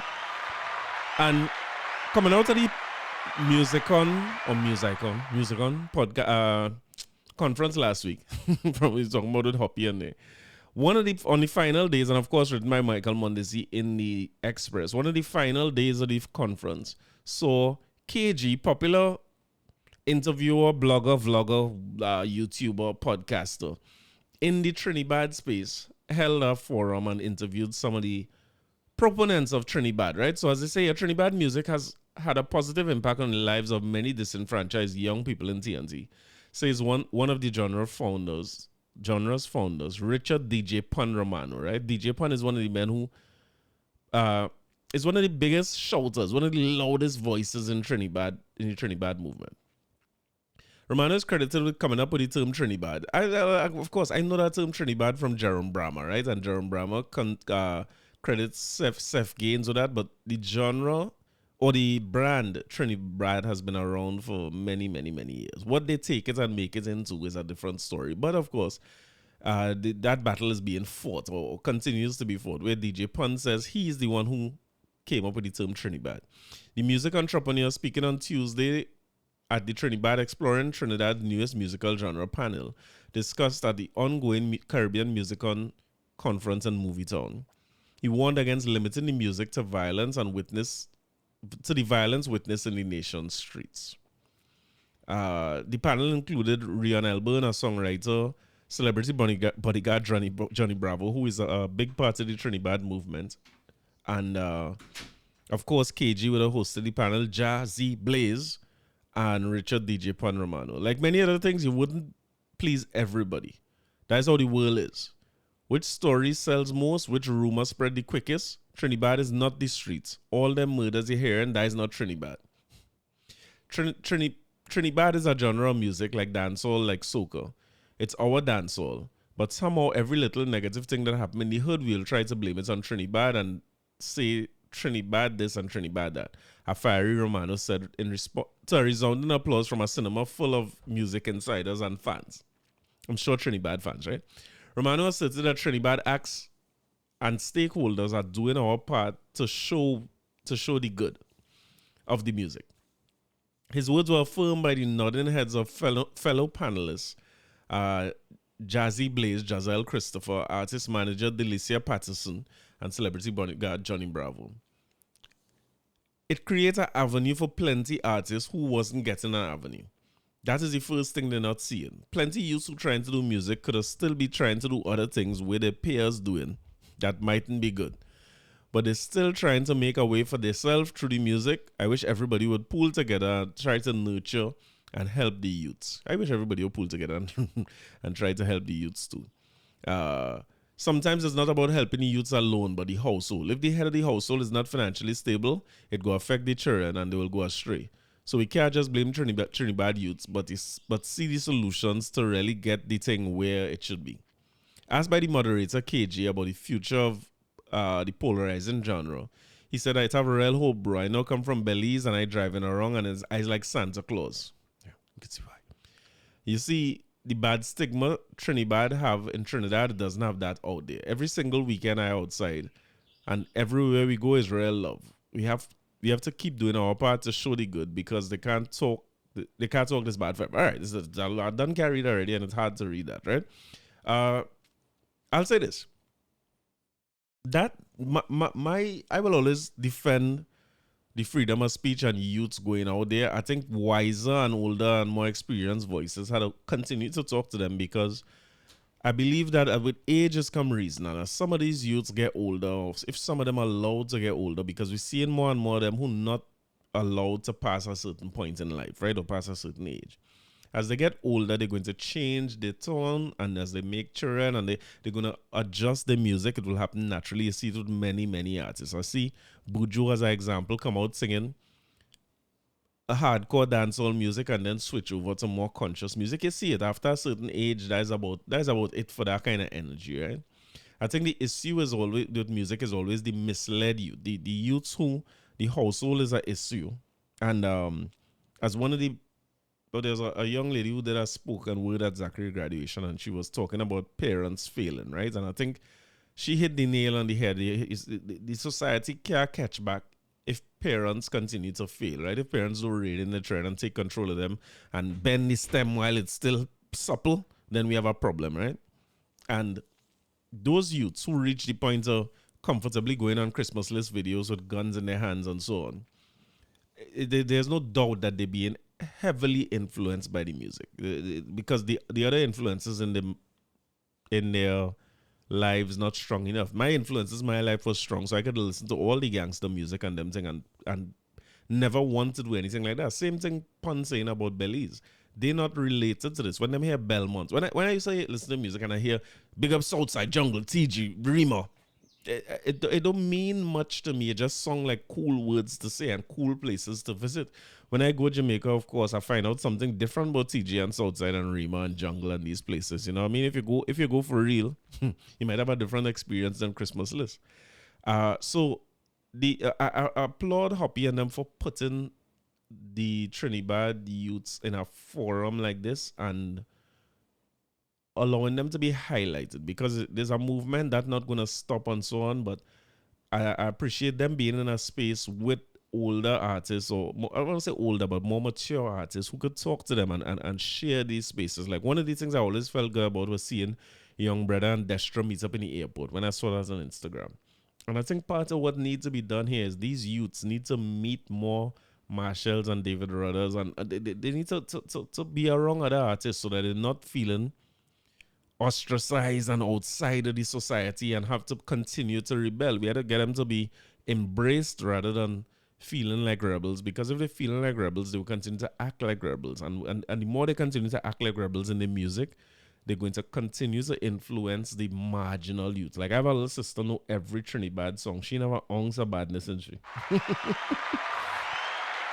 Not a ounce. If in Zachary graduation at 11, you play some of them Trinidad, them children know the words to every one of them song, but they don't have an ounce of badness in them, largely because, again, the influences much, much stronger in their day-to-day lives between the household, the community. Like Zachary ended his speech by saying, he say, I quote the African proverb, it takes a village to raise a child. He say, and you are a quality village and you raise quality children. That's where he ended his speech. And it's true. Where that village fail, Trinidad is taking over. And it's important that people like Pun, who are the loudest voices behind this, we need to get them to get that message. It's not about you alone making money from this or individual families, because he's true. What he's saying is true. If I sing a Trinidad song and it blow up, I could now see about my family, mind my family, and pay some of them insurance and have some of that extra income that all they have to travel all about now, all so. But is it at the expense of the rest of the society, or is it at the expense of my village or my fellow villagers? So people like Pun, people like KG, who are, I keep using the word older, but what I want to say is more mature, more worldly, more wise. They clearly have something. It would be great if they could be embraced more, so that they themselves don't continue to push that negative, or that, not negative, but that stigma of being ostracized or stigmatized by society, or that stigma of being a rebel for the sake of being a rebel.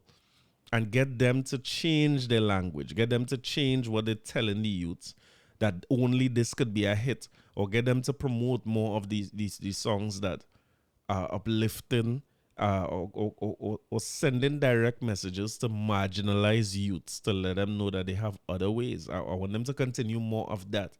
What we need is more puns and more KGs, and less man falling down in the street due to Trinidad music, or less nonsense about rival area killing one another.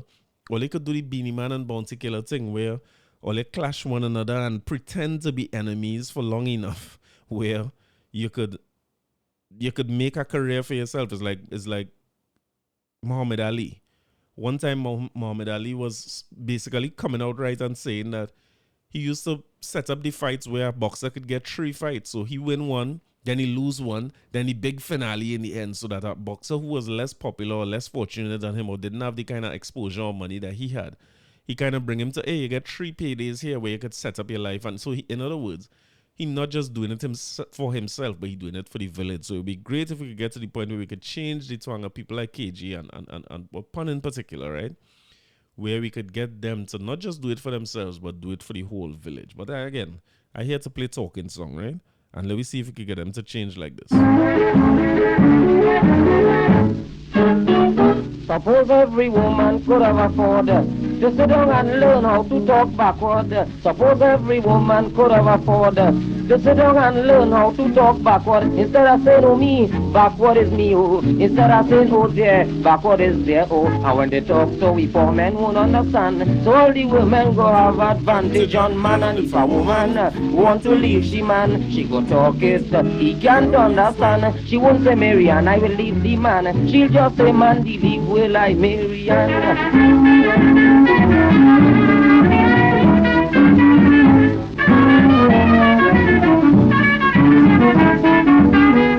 women will be singing we up for so. They will be bad talking we and we wouldn't know. They wouldn't say that fella face like an alpagat. They'll say alpagat and like face fella that. And believe me friends, where we go get the blow. If they start to do the housework backward also. A shoveling the husbands go run and hide. Captain sleeping inside, man sleeping outside. And if a woman want to leave she man, she could talk it. He can't understand. She wouldn't say Ruby, I will leave Johnny. She'll just follow Johnny, leave will I Ruby. When with this backward business they getting through, they will start to do everything backward too. Instead of throwing the water in the flower, they go start to throw the flower in the water. And when you see this thing get chronic in their blood, they will forget entirely how to talk forward. Husband can't understand wife what she's saying. Wife can't understand husband. Well, that's his thing. And when she asks him for the allowance, well, the husband will be in a monkey pants. She wouldn't say, Johnny, where's my money? She'll just fall out money. My is where Johnny.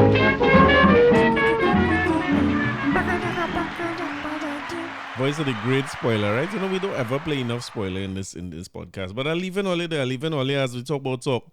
I'll leave it all on a rap show with 2 of my favorite artists. One is a group, one is a legend.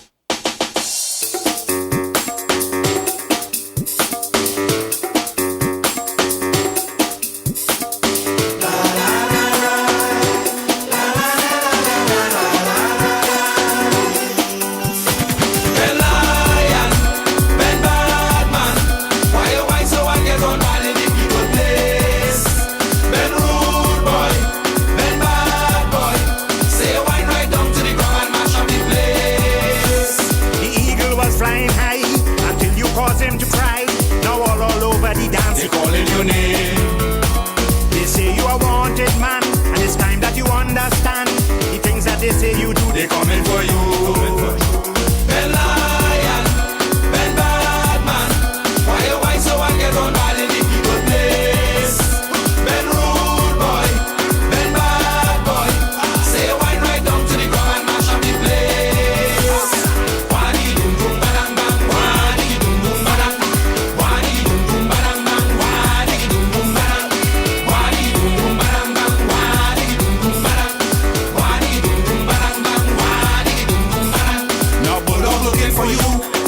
jump up and throw, and it was mass in effect.